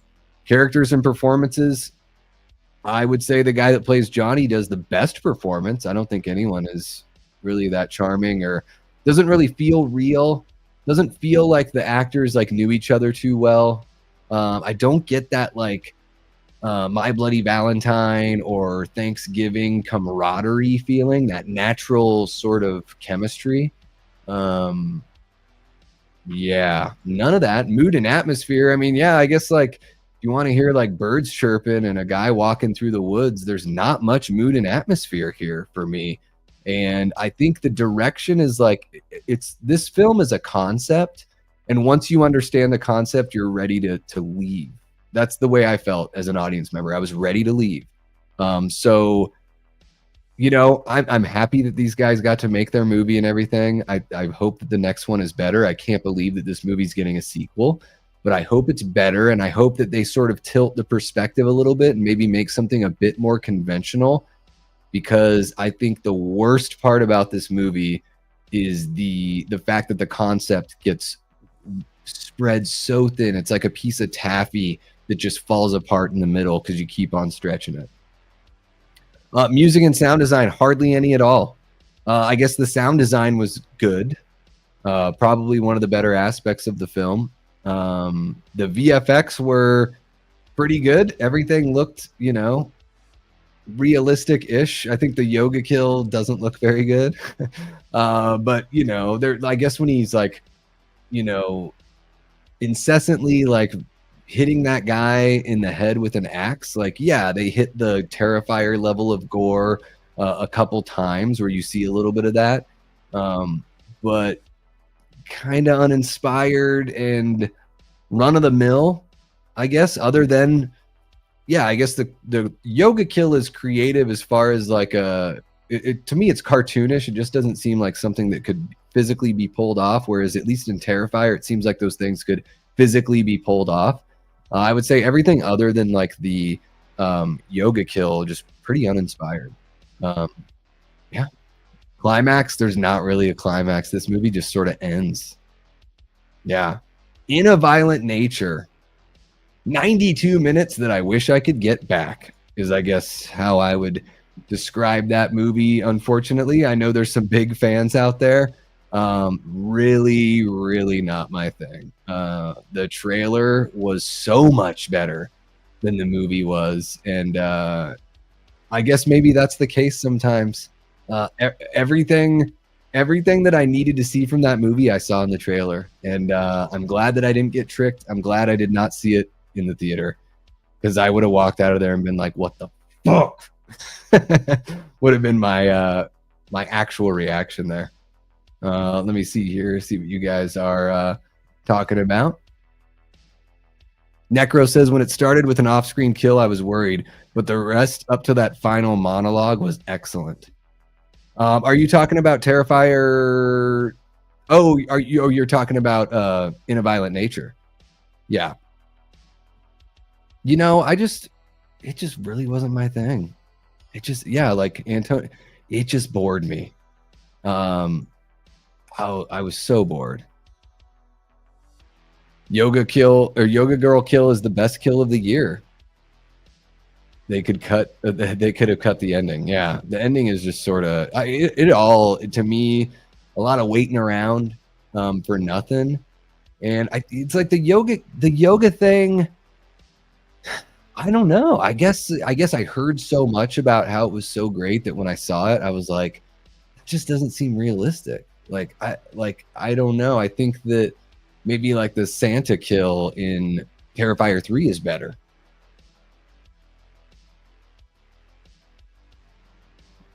Let's see here. Won't watch it again. Yeah, I probably won't watch it again either.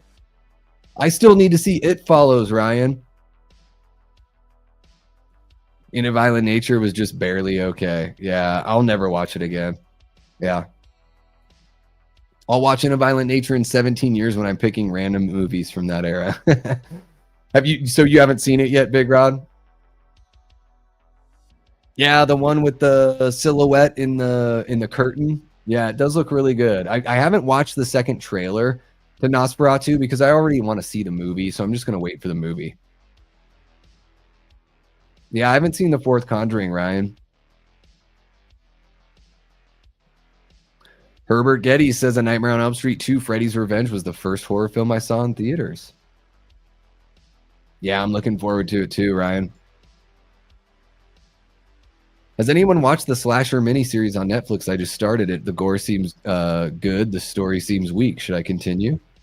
Let Big Rod know. I'm curious to know as well. What's that called? Yeah, pretty boring. The whole time Jesse is like, "What's happening to me?" And I'm just like, "Dude, that's like all you say in this movie." Hey, you know what, Ty? No worry. You know, all opinions are welcome here. Absolutely. I separate all that stuff. I definitely it doesn't change the way I feel about anyone, and I hope that my opinion doesn't change the way that anyone feels about me. You know, I'm not.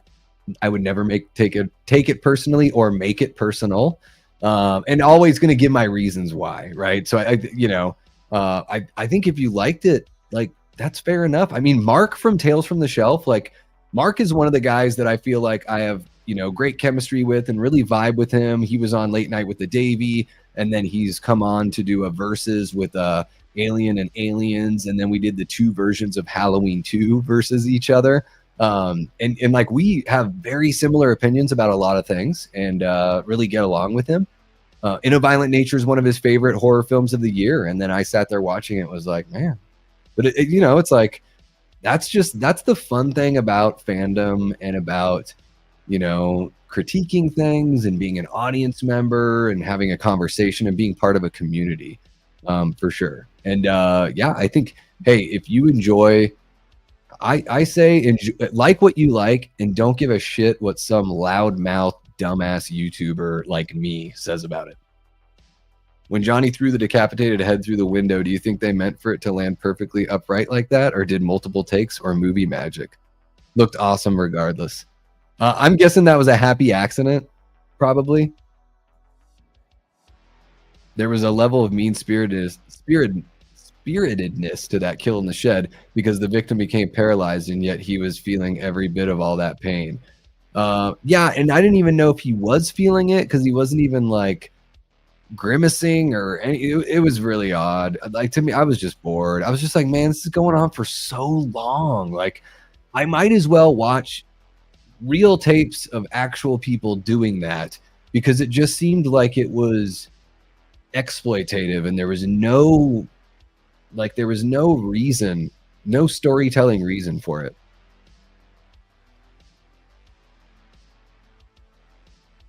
I still need to see Barbarian, Ryan. Yeah, definitely not in my top 10. Oh, Thanksgiving's amazing. Yeah. There will be no leftovers. Yeah, me too, Antonis. That's where it's at. Yeah, I guess, yeah, the yoga kill is creative, for sure. Yeah, I still need to see It Follows. I've heard so many great things about it. I just, T. Parker, I just think it could have been like an hour-long episode of a TV show. So like 45 minutes with commercials. Like there's just the meat that's on the bone for Freddy's Revenge is scant. And I don't think that Mark Patton did a bad job, but what's on the script for him is there's just not much. So it's not a I think the performer did a fine job. He's always like, "What's happening to me?" It seems like that's the only thing he says. He's so confused the whole time. I remember you saying that, Jamie, that it follows bored you. Have you seen In a Violent Nature? Is it boring like that or a different kind of boring? Yeah, there are some good moments in it for sure. I just don't think, I don't know. I thought so highly of it for a long time. And then the last time I watched it, I really cooled down on it. I still need to see that one as well, Ryan. I would choose Insidious any day of the friggin' week, Prince. Yeah, I mean, I think that's just the fun thing. It's like what you like. Which is more unrealistic, Yoga Kill or Dumpster Kill? Oh, probably the Dumpster Kill because, I mean, it's so rare to find a dumpster that even has a metal lid. And then for the metal lid to be so razor sharp that it just like guillotine cuts somebody in half, that's absurd. They're both pretty damn unrealistic. I mean, yeah, and she could have like slid down that thing. She could have just like when they showed the grade of how it looked, I'm like, oh, you didn't have to like jump off and like, risk ending your life from it. Like you could slide down that. Um, I'd rather take my chances sliding down that thing than just turning around and letting Johnny do whatever the hell he wants. Well, Jamie, when you're ready to watch a lot of walking and a lot of slow movement of camera with no music, put on In a Violent Nature. Yeah. I'm so confused. I don't know what's going on. Shut up, Jesse. And Freddie is great in that movie, though. I still need to see Talk to Me, Jamie. I've heard so many good things. My guy Cole Monroe Chitty, my artist buddy, he spoke highly of that one. I've yet to see it. Yeah. There's no way he could have known, but that is a funny explanation for it. Yes. I do like that he uses a different implement of destruction every time. I think that's a very creative aspect of his character. Yeah, that's fun at the end. The ending's good. So that's sort of I finally watched it and my review of In a Violent Nature. And yeah, guys, let's go through. I did name this video 5 horror movie trends that need to die in 2024. So I'm gonna list those for you right now. I didn't rank them or anything, but I do have 5 horror movie trends that need to just be done with in 2024. Single concept movies. I mean, we just talked about In a Violent Nature. This movie has one concept. It just does one thing, and that's all it knows how to do. And we don't need any more of those movies. We've had enough of it. Like, let's get a little bit more creative. Let's get more creative than these single concept movies. Legacy sequels that no one asked for. I'm looking at you, Beetlejuice, and I know that technically you're like a comedy as well. It's like horror adjacent and all that kind of stuff. I've yet to see Alien Romulus. I mean, most people say it's really good, but I would imagine the folks who don't probably say legacy sequels no one asked for. But yeah, Beetlejuice, what are you doing? You're basically a remake.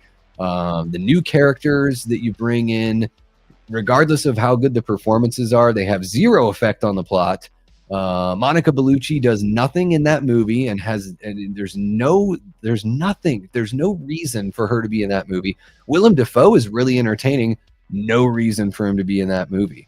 So legacy sequels that no one asked for, goodbye. Like, let's get back. If we're going to do legacy sequels, let's get back to some Halloween 2018 awesomeness. Let's see here. Overhyping every film before it comes out. Late Night with the Devil, it's a movie I really, really love, but holy shit, everyone that went and saw it in the theater went out and talked about it on social media and overhyped it. And then the people that waited 2 weeks and watched it on Shudder were like, it was okay. And it's like, yeah, of course you're going to feel that way, because it was overhyped before it came out. Abigail, overhyped before it came out. Everyone was like, this is the greatest friggin' thing. This is going to be the best horror movie of the year. This is one of the best vampire movies ever. Guys, it's House on Haunted Hill 1999 with a 12-year-old vampire. That's what the movie is, and it's fine. But come on, like, is it really great? Is it really great? Scream 5 and Scream 6 are great. Is that what you're going to tell me now? Come on. Those guys do good enough movies to keep on going, but they're getting way overhyped. So we need to cool down the overhype train for sure. I think, I haven't seen Maxine yet, but I think that may apply to that movie as well, because a lot of people were like, oh, it was the worst one out of the trilogy. Some people were saying it was the best one out of the trilogy. So clearly the hype train led to some unrealistic expectations. Horror films based on cartoons and children's books. Can we stop? Little Mermaid? Little Mermaid where Ariel's the villain? Oh, missed opportunity to have a giant like Cthulhu Ursula, like an actual like gnarly monster. I mean, it's like you don't even have the budget to do the Little Mermaid movie that you want to do. So you might as well like shoot for the stars and do like a bad giant CG Ursula. Like, and I don't know, Popeye's got to be the bad guy. What about Bluto? Is Bluto going to be a good guy in Popeye the Slayer Man? Is Bluto not going to be in Popeye the Slayer Man? Because if you have Popeye and you don't have Bluto, what the hell are you doing? It's like having a Jedi without a Sith. What the hell's going on? So I'm ready for the horror films based on cartoons and children's books. Like, can that fad just be finished? The Peter Pan trailer is dreadful. The Little Mermaid trailer, garbage. The Popeye one, so stupid. When they're like, oh, there was a bad batch of spinach at this factory or whatever. I'm like, I know that maybe they're not taking it too seriously and maybe it is tongue in cheek, but this is bad. Like, makes the Asylum look good. And the last one, this is my number one. Those damn collector popcorn buckets. Fuck this shit. God damn. Like, we have been turned into such friggin' shills. Like, we're going to go out there and buy 4 different versions of every movie that comes out, or we'll buy the 4K and then the Steelbook gets announced 2 weeks later and we got to buy that one. So we're basically turned into junkies for what these people want to make. And now let's add the popcorn buckets to the long list of stuff you can collect that has value for 2 or 3 years. So put the popcorn buckets right next to Beanie Babies, baseball cards, Pogs, and your vinyl pop figures. I'm so sick of these fucking things. And I know I always try to stay positive here on the channel, and I want you guys to know I'm sort of putting it on, for the fun of it and everything. No judgment if you legitimately enjoy this stuff, but I feel like there's this whole keeping up with the Joneses. I got to get all this stuff. Like, talking about Fight Club. Let's think a little bit more about, like, yeah, I love my stuff too, but the older I get, the more I'm like, do I really need it? Do I really feel the need to hop on every trend and hop on everything? Or can I just like put my energy and my money and everything to something that like really is going to have lasting value and isn't just, they're just making extra money off, sometimes mediocre movies. I don't know. I'm ready for the fucking popcorn buckets to get the hell out of here. I know I'm such a damn grump. Let's see what you guys are saying, because you guys are probably like, whoa, Davey is off the handle here. Let's see what you guys got for me. Let's see. Oh, Talk to Me is so good. You're going to enjoy it, says Jamie. I went in totally blind, and what a ride it was. Yeah, I saw a trailer and I heard it's sort of like an allegory for like, addiction or something like that. So, but that's really all I know. So yeah, I need to check it out. Definitely need to check it out. Yeah, it's no music. No, yeah. I have not watched Sleepaway Camp yet, Big Rod. I'm so sorry. Stupid character decisions. Come on. T. Parker says, I wouldn't say Romulus is a legacy sequel. It's more like the Rogue One of the franchise. Yeah, I mean, but technically it is a legacy sequel to the first Alien movie because it's, 45 years later and a sequel. So I think by definition, I would say it's a legacy sequel. Yeah, I guess they didn't bring like Ripley back or anything. But yeah, it exists between Alien and Aliens. Longlegs is the most overhyped film of the year.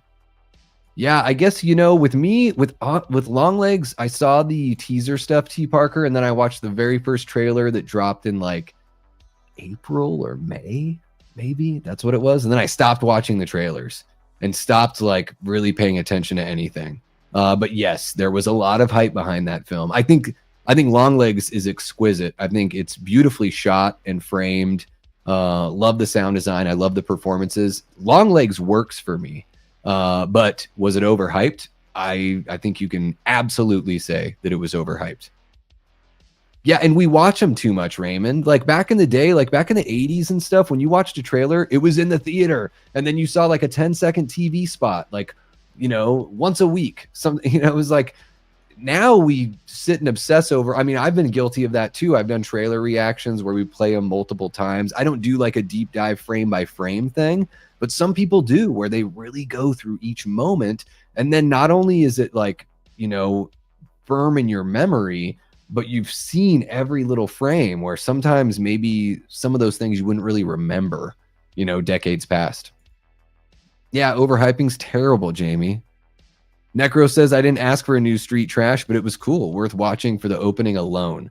But the comedy didn't really work for me. Now the director is trying to make a new Frankenhooker. Ooh. Frankenhooker. You got to bring it back. Yeah, I don't think, I think there was so much hype going on with Longlegs, but to me, it lived up to the amount of hype. But that's a case-by-case basis, for sure. I don't think it would have made a difference if I had seen Late Night with the Devil right away, honestly. I just thought there'd be more to it, hype or no hype. Fair enough. I try not to, Big Rod, but I do see them whizzing by me all the damn time, especially if you scroll Twitter, Children's stories turn into horror movies? What? Write something new, for Pete's sake. Yeah. Not to get on a weird thing too, but it's like, do we need to pervert these things to be like the next, like you're just going to make Terrifier with Popeye. Like that's all it is. Just call it that. Terrifier with Popeye. Like that's, they saw what Damien Leone could do with actual creativity. Yeah, there have been killer clowns in the past, like From Outer Space and then ones that turn into turtles or whatever in Stephen King's It. But he found a unique way, a silent character with personality, a really great, memorable look, a character that's become an icon. And yeah, I feel like these movies are just like, well, it's Mickey Mouse, but it's Terrifier. It's Winnie the Pooh, but Terrifier. It's Peter Pan, but he's into the CP that's not the Child's Play kind of CP and has a van. It's just like really, just really grim. Not like the Brothers. Do the banana splits count? I love that one. I loved it, bought it. I've not seen that one yet, and I'm not even familiar really with the banana splits thing. But yeah, it's fine. We lived through that time. Let's fucking close that chapter and get the hell away from it. Please don't go and see the Popeye movie. Terrible. I like the idea of child's characters into horror, but they're really screwing them up with the offering so far. Yeah, Big Rod. I mean, why couldn't Popeye be like the good guy and Bluto's the bad guy? Why couldn't Ariel be like part of the solution and not the villain? Like Ursula being the villain is awesome. It works in the Disney version. It works in the Hans Christian Andersen version. Come on. Yes, that goes along with that hype stuff. I'll put that right in there with it, T. Parker. Can we stop saying the newest movie or sequel is the best or worst film? Yes.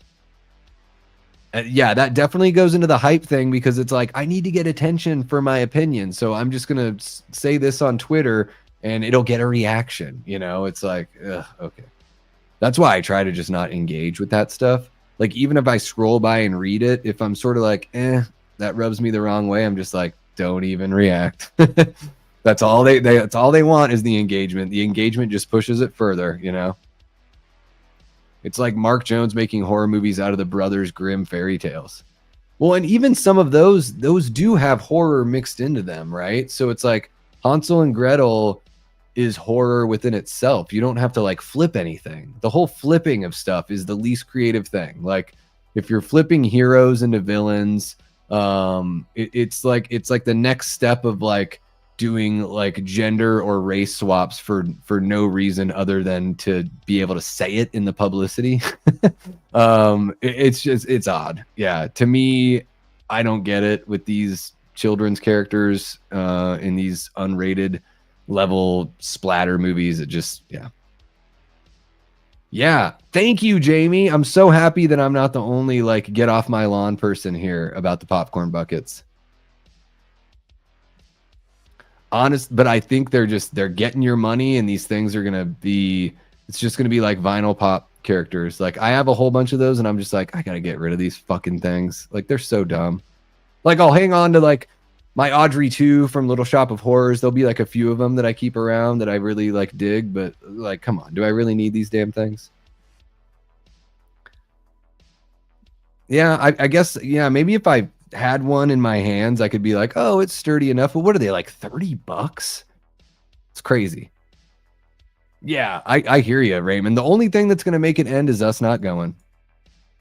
Hey, what's happening? Wade effing Wilson says, evening, Davey. Hope everyone is well in the chat, too. Just popping in briefly to say your appearance on McCrae Live has me planning an Evil Dead marathon for sure. Hope everyone has a great one. Thank you so much, Wade. Really appreciate you, man. Hope all is well on the other side of the pond for you. I'm so glad that you got to tune into the McCrae Live yesterday. That was a lot of fun. And yeah, I got to talk about Evil Dead for quite a while. So really pumped that I could, inspire a little something. It really makes me want to watch them over again as well. And yeah, I reached out to Dave today to thank him for having us all on the show. And he was like, yeah, man, I want to watch a couple of those movies. It's been a while. So maybe I've inspired Dave to revisit a couple of those older Evil Dead films as well. Hell yeah, Aaron. Nosferatu Baby Coffin one is cool. They make good set pieces. I think having merch at theaters could keep them in business. But honestly, I just wish theaters would end so all movies came out at the same time. Yeah, I feel like we do enough for the theaters. Like you're buying a very expensive ticket, and you're probably buying some very expensive food or drink at the theater. For them to tack on like the extra merch, I definitely don't feel beholden to them. It's not my job to subsidize their industry. It's just my job to go see the movies that look good to me. It is low-hanging fruit. Absolutely, Aaron. There, you probably could. Maybe they would give you, they'd still charge you $30 though. Call me a fuddy-duddy, but I wouldn't mind having some of those popcorn buckets, but I'd never go out of my way to get one. Yeah, we just got like bowls here at the house. I'm trying to think of like, would there be one movie where I'd be like, okay, I'll get that one damn popcorn bucket? I don't know. Something Evil Dead? Book of the Dead popcorn bucket? 30 minutes of ads and previews before the movie need to die? Yeah, that'll be for all movies, yes. Long Legs was perfectly hyped. Yeah, I don't know if it was the best of the year for me either, but I really enjoyed it. Yeah. Ooh, Jamie does have fun with the trivia questions. Popeye Fire. I only watch teasers or first trailers now, says Raymond. I watched one teaser for Long Legs and saw nothing, or looked away until I saw the movie. Yeah, it's you got to be careful with those. What's happening, Paula? No worries on being late. You can always scrub on back and catch up with us, or watch it later on if you'd like to. Ty, I have not seen Christmas Bloody Christmas, but I'm going to be watching that. I think it's a members only McCrae stream. Maybe it's not members only, but regardless, I'll be watching that with Dave and the gang here this weekend. Absolutely. Not to be precious about children's stuff, but it's kind of depressing to turn it all into something dark. Can some things remain positive and more light, please? Yeah. I think the weird thing about it, Aaron, is it's sort of like, so the kooky people that are conspiracy about all that stuff, it like gives them a bunch of fuel. Like the Satan, the Jack Black Satan movie, where I'm like, oh my gosh, you guys know what this looks like, right? Like there are people in the country right now that seriously think that the entertainment industry is like after your kids and embracing like dark shit. And then you literally put out a movie where like a kid's best friend is Satan. I'm like, all you're doing is like making their case stronger. Like the people that like, God, I want him to be wrong. I don't want to be that negative about everything, but I do the whole Stewie Griffin thing where my head keeps on turning, and I'm like, I can't believe like that you guys, the Hollywood people, just don't seem to get it. That like a lot of people don't trust you guys, and then you're like, hey, everyone, forget about the fact that like Diddy's best friends with everyone in Hollywood, and he's in jail for good God. Who knows what the hell we're gonna find out about all that kind of stuff. But here's a movie with Jack Black playing Santa or Satan, who a kid mistakes for Santa, and they become best friends. No big deal. It's bizarre to me. It's absolutely bizarre. Yeah, hunks of plastic at the end of the day. Buckets come with a large popcorn, so in a way you're only paying around 10 to 25 for the bucket. All right. Oh boy, when we do finally collab, we're talking some Evil Dead for sure, says Jamie. Hell yeah. I am a massive Evil Dead fan. I'm sure you can tell from that poster right now. Yeah, one of my favorites. The people who buy the whole stock of popcorn buckets, then rack up the price, deserve a special place in hell. Oh, sure. Yeah. Scalpers are no good. And I've never bought a popcorn bucket that I didn't throw in the tank trash after eating. Feel like it's been a bitch fest for me to complain right along with you, but it's very cathartic. That's why I wanted to do something, it's all in good fun. I'm not really attempting to be controversial, but every now and then I got to throw out my own wild hot takes, 4 popcorn buckets this year: Dune 2, Alien, Romulus, the Batman Bat Signal, and Gladiator 2. All right. With AR. What does that mean with AR? What does that mean? Gladiator 2 with AR. One thing about Late Night with the Devil is it is commentary on Hollywood. Yes, absolutely. Yeah, it kind of calls him right out. The kid is going to show Jack Black's Satan how to love. I'm into that. I guess I didn't get that from the trailer because I didn't really see. I think it's still an odd thing to do when you know that like half of the people in the country are looking at you side-eyed about all the weird shit you do. Just looks like a remake of Satan's Little Helper, maybe PG version. Oh, I've never heard of Satan's Little Helper. All right. Well, maybe I'm totally wrong. I guess it is one of those things where I'm just like, seems like an odd decision. Seems very odd to me. Did we have anything else to go over? I guess, I've been talking for like over 2 hours. I don't even, getting into any news right now. I don't think it's even necessary. I've had an absolute blast hanging out with you guys. We can hang out for a few more minutes. I might as well at least finish my drink here.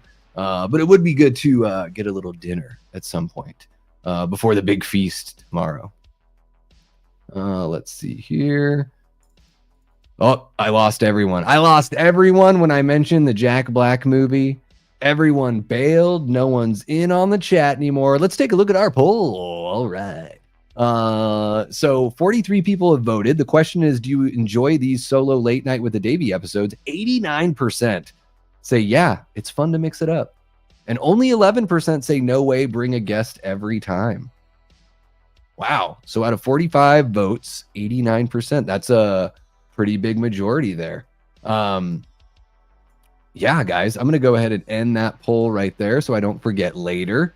That's great to know. Thank you, everyone, for chiming in on the poll. Hopefully, everyone that voted in the poll also clicked that like button Hopefully, if you're watching, you are subscribed. I do feel fortunate. I watch a lot of channels where they're like, do you know that 80% of the people that watch my videos don't subscribe? And I will say this, when I look at my analytics, for me, it's closer to like 60% of people that watch, are subscribed, which is great. But if you're one of that, like, 30 to 40% that doesn't sub yet, think about clicking that button. We have a whole bunch of fun stuff coming up.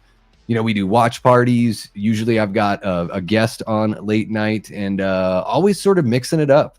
Look, we got my guy Cecil from the Horror Show channel. How are you doing, Cecil? Cecil's jumped in on a couple of the watch parties as well. So sometimes we bring on, a collaborator for those. So we watched Night of the Living Dead together, and we watched A Nightmare on Elm Street together. That was a lot of fun. Cecil, hope you have a great Thanksgiving tomorrow. What do you like to bring to Thanksgiving dinner?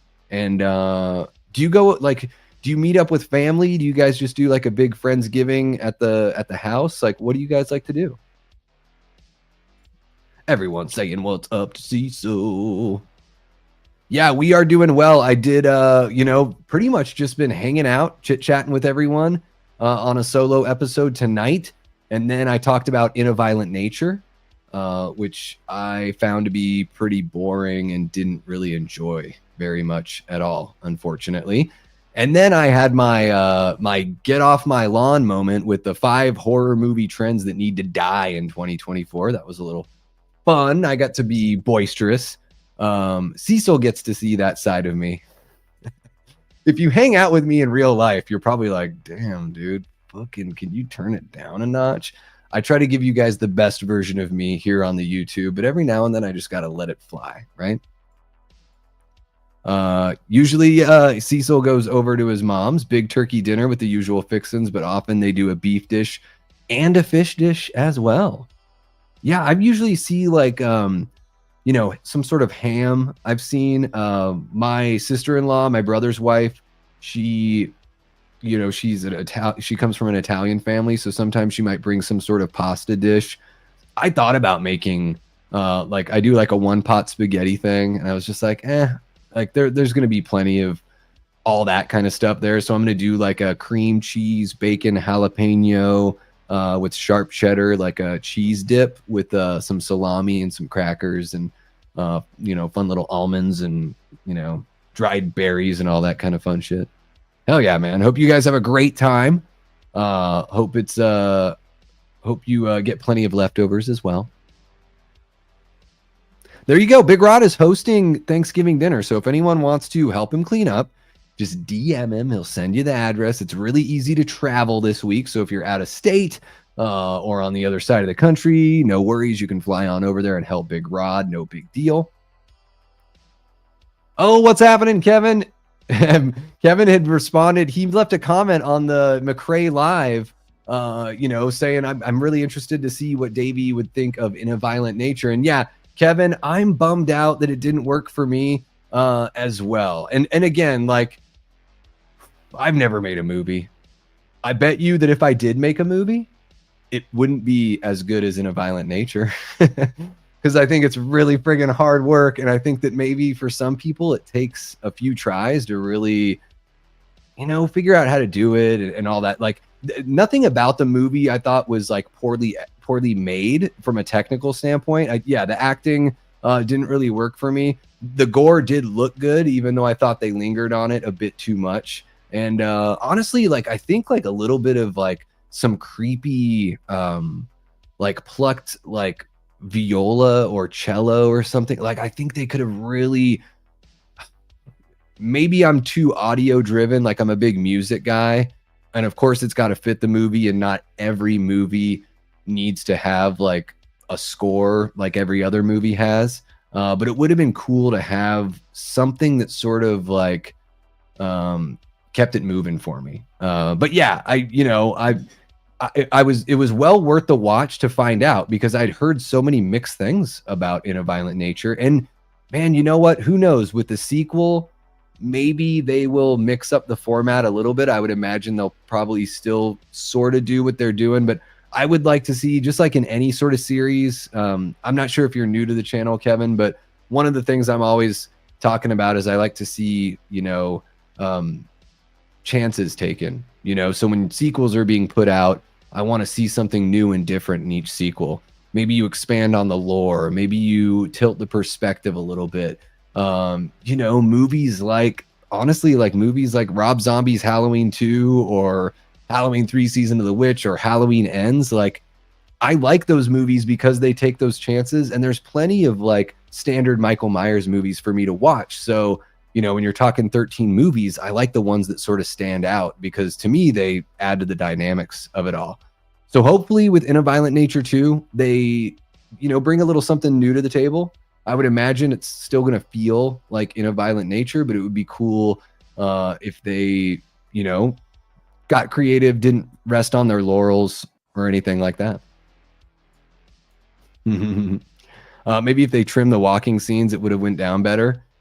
Yeah, I think. Yeah, and the length of the movie is really, yeah, it was like 92 minutes or something. That's a pretty good length. But yeah, maybe it only needed to be like 85, something like that. That last scene goes on for quite a while.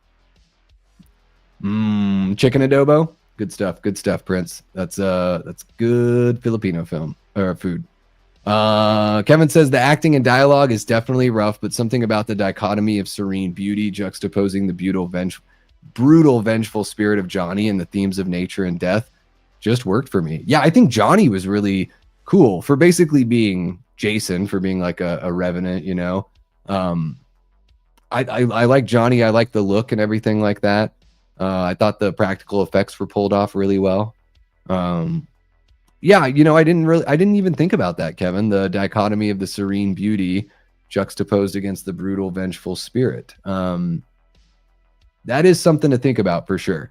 And I literally just watched it like 2 hours before the show tonight.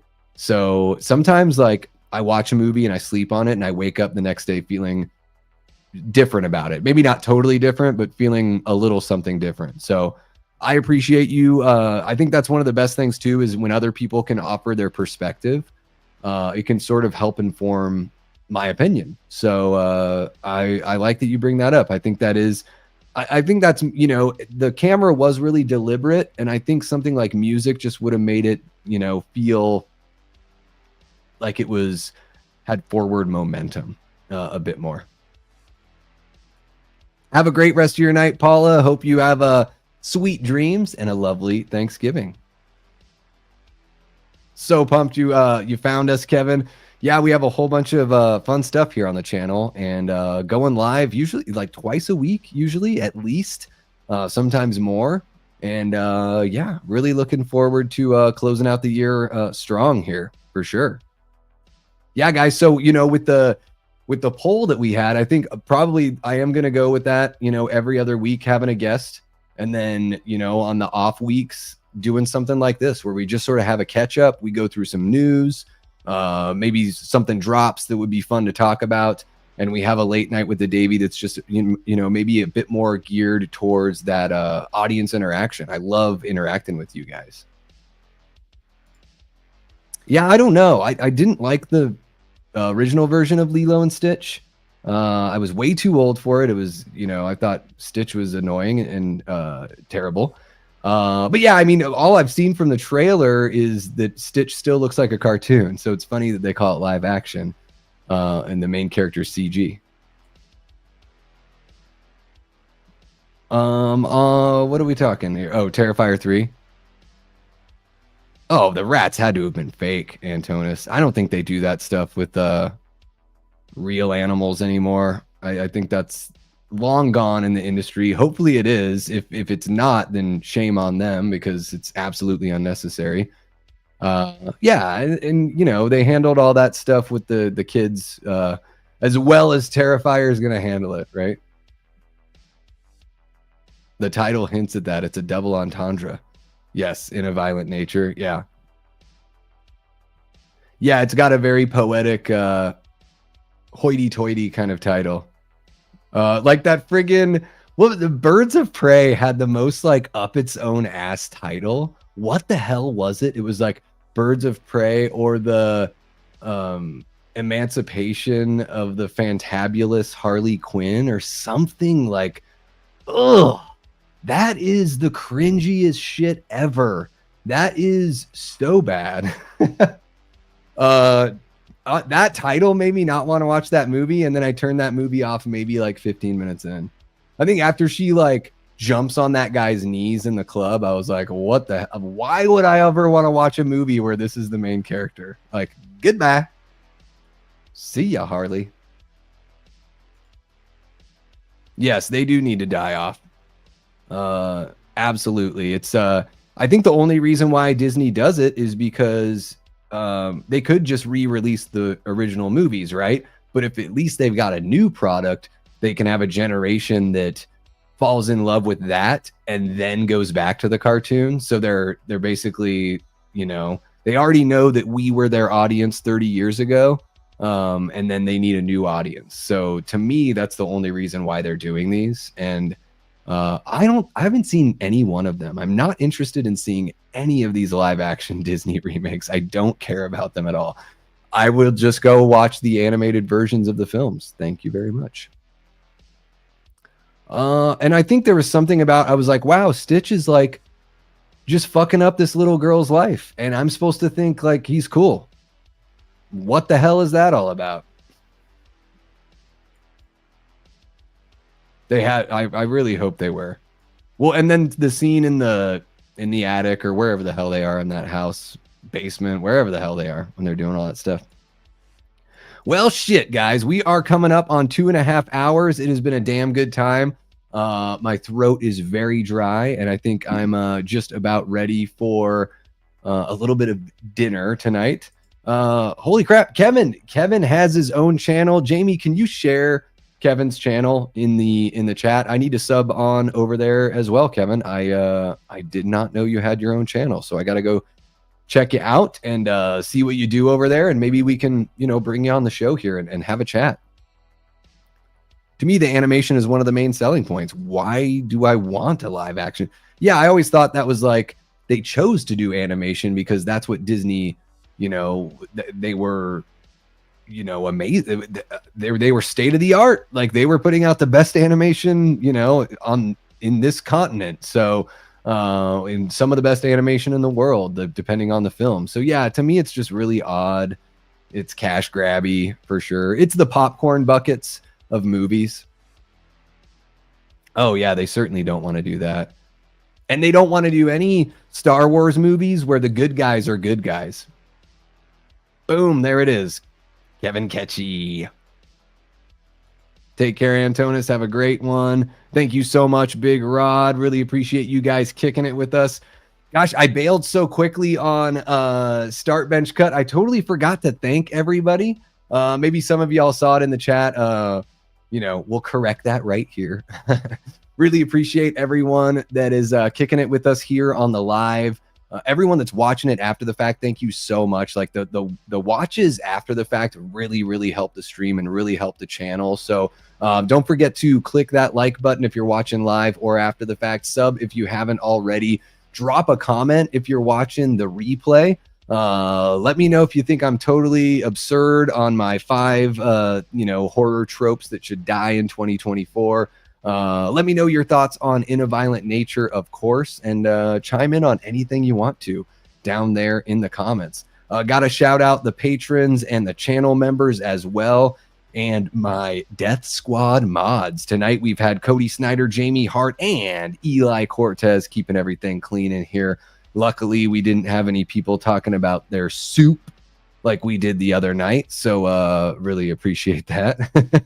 Right on, Jamie, says Kevin. Thank you. I wish I was as well spoken as Davey. I'm more of a filming locations and behind the camera guy, but truly just love discussing film. Hell yeah, man. I'm looking forward to checking it out. I watch all sorts of folks on YouTube. Like to me, it's all about is the person passionate? Do they have a charming personality? And am I entertained? You know, so it doesn't all have to be like, you know, the kind of stuff I do over here. But yeah, I'm gonna have to check it out, Kevin. Really looking forward to that, and really do appreciate you jumping in and saying what's up in the chat, and you know, engaging and you know, engaging with the community. I mean, that's really what we have here, is an awesome community. I couldn't do it without you guys. I would just be talking into this camera, staring at this computer, wondering what the heck I'm doing. And that wouldn't be fun at all. So you guys are what makes it fun for me. I sure hope that I make it fun for you. I will be back on, gosh, I've got to put something together. I'll be back on Saturday for sure. With we'll be doing a watch party. Have to figure out what the heck that's going to be. Maybe I can get Foz Rotten on with me and we can watch Son-in-Law. That would be a fun little Thanksgiving, weekend after Thanksgiving movie to watch. Could be fun. So yeah, I will be back later on this week. If everything with my stupid, eye thing gets cleared up, I will be shooting my Tales from the Crypt episode review of season 2, episode 1, Dead Right, with Demi Moore and Jeffrey Tambor. That'll be really, really fun. I love the episode and can't wait to share my thoughts on that with you guys.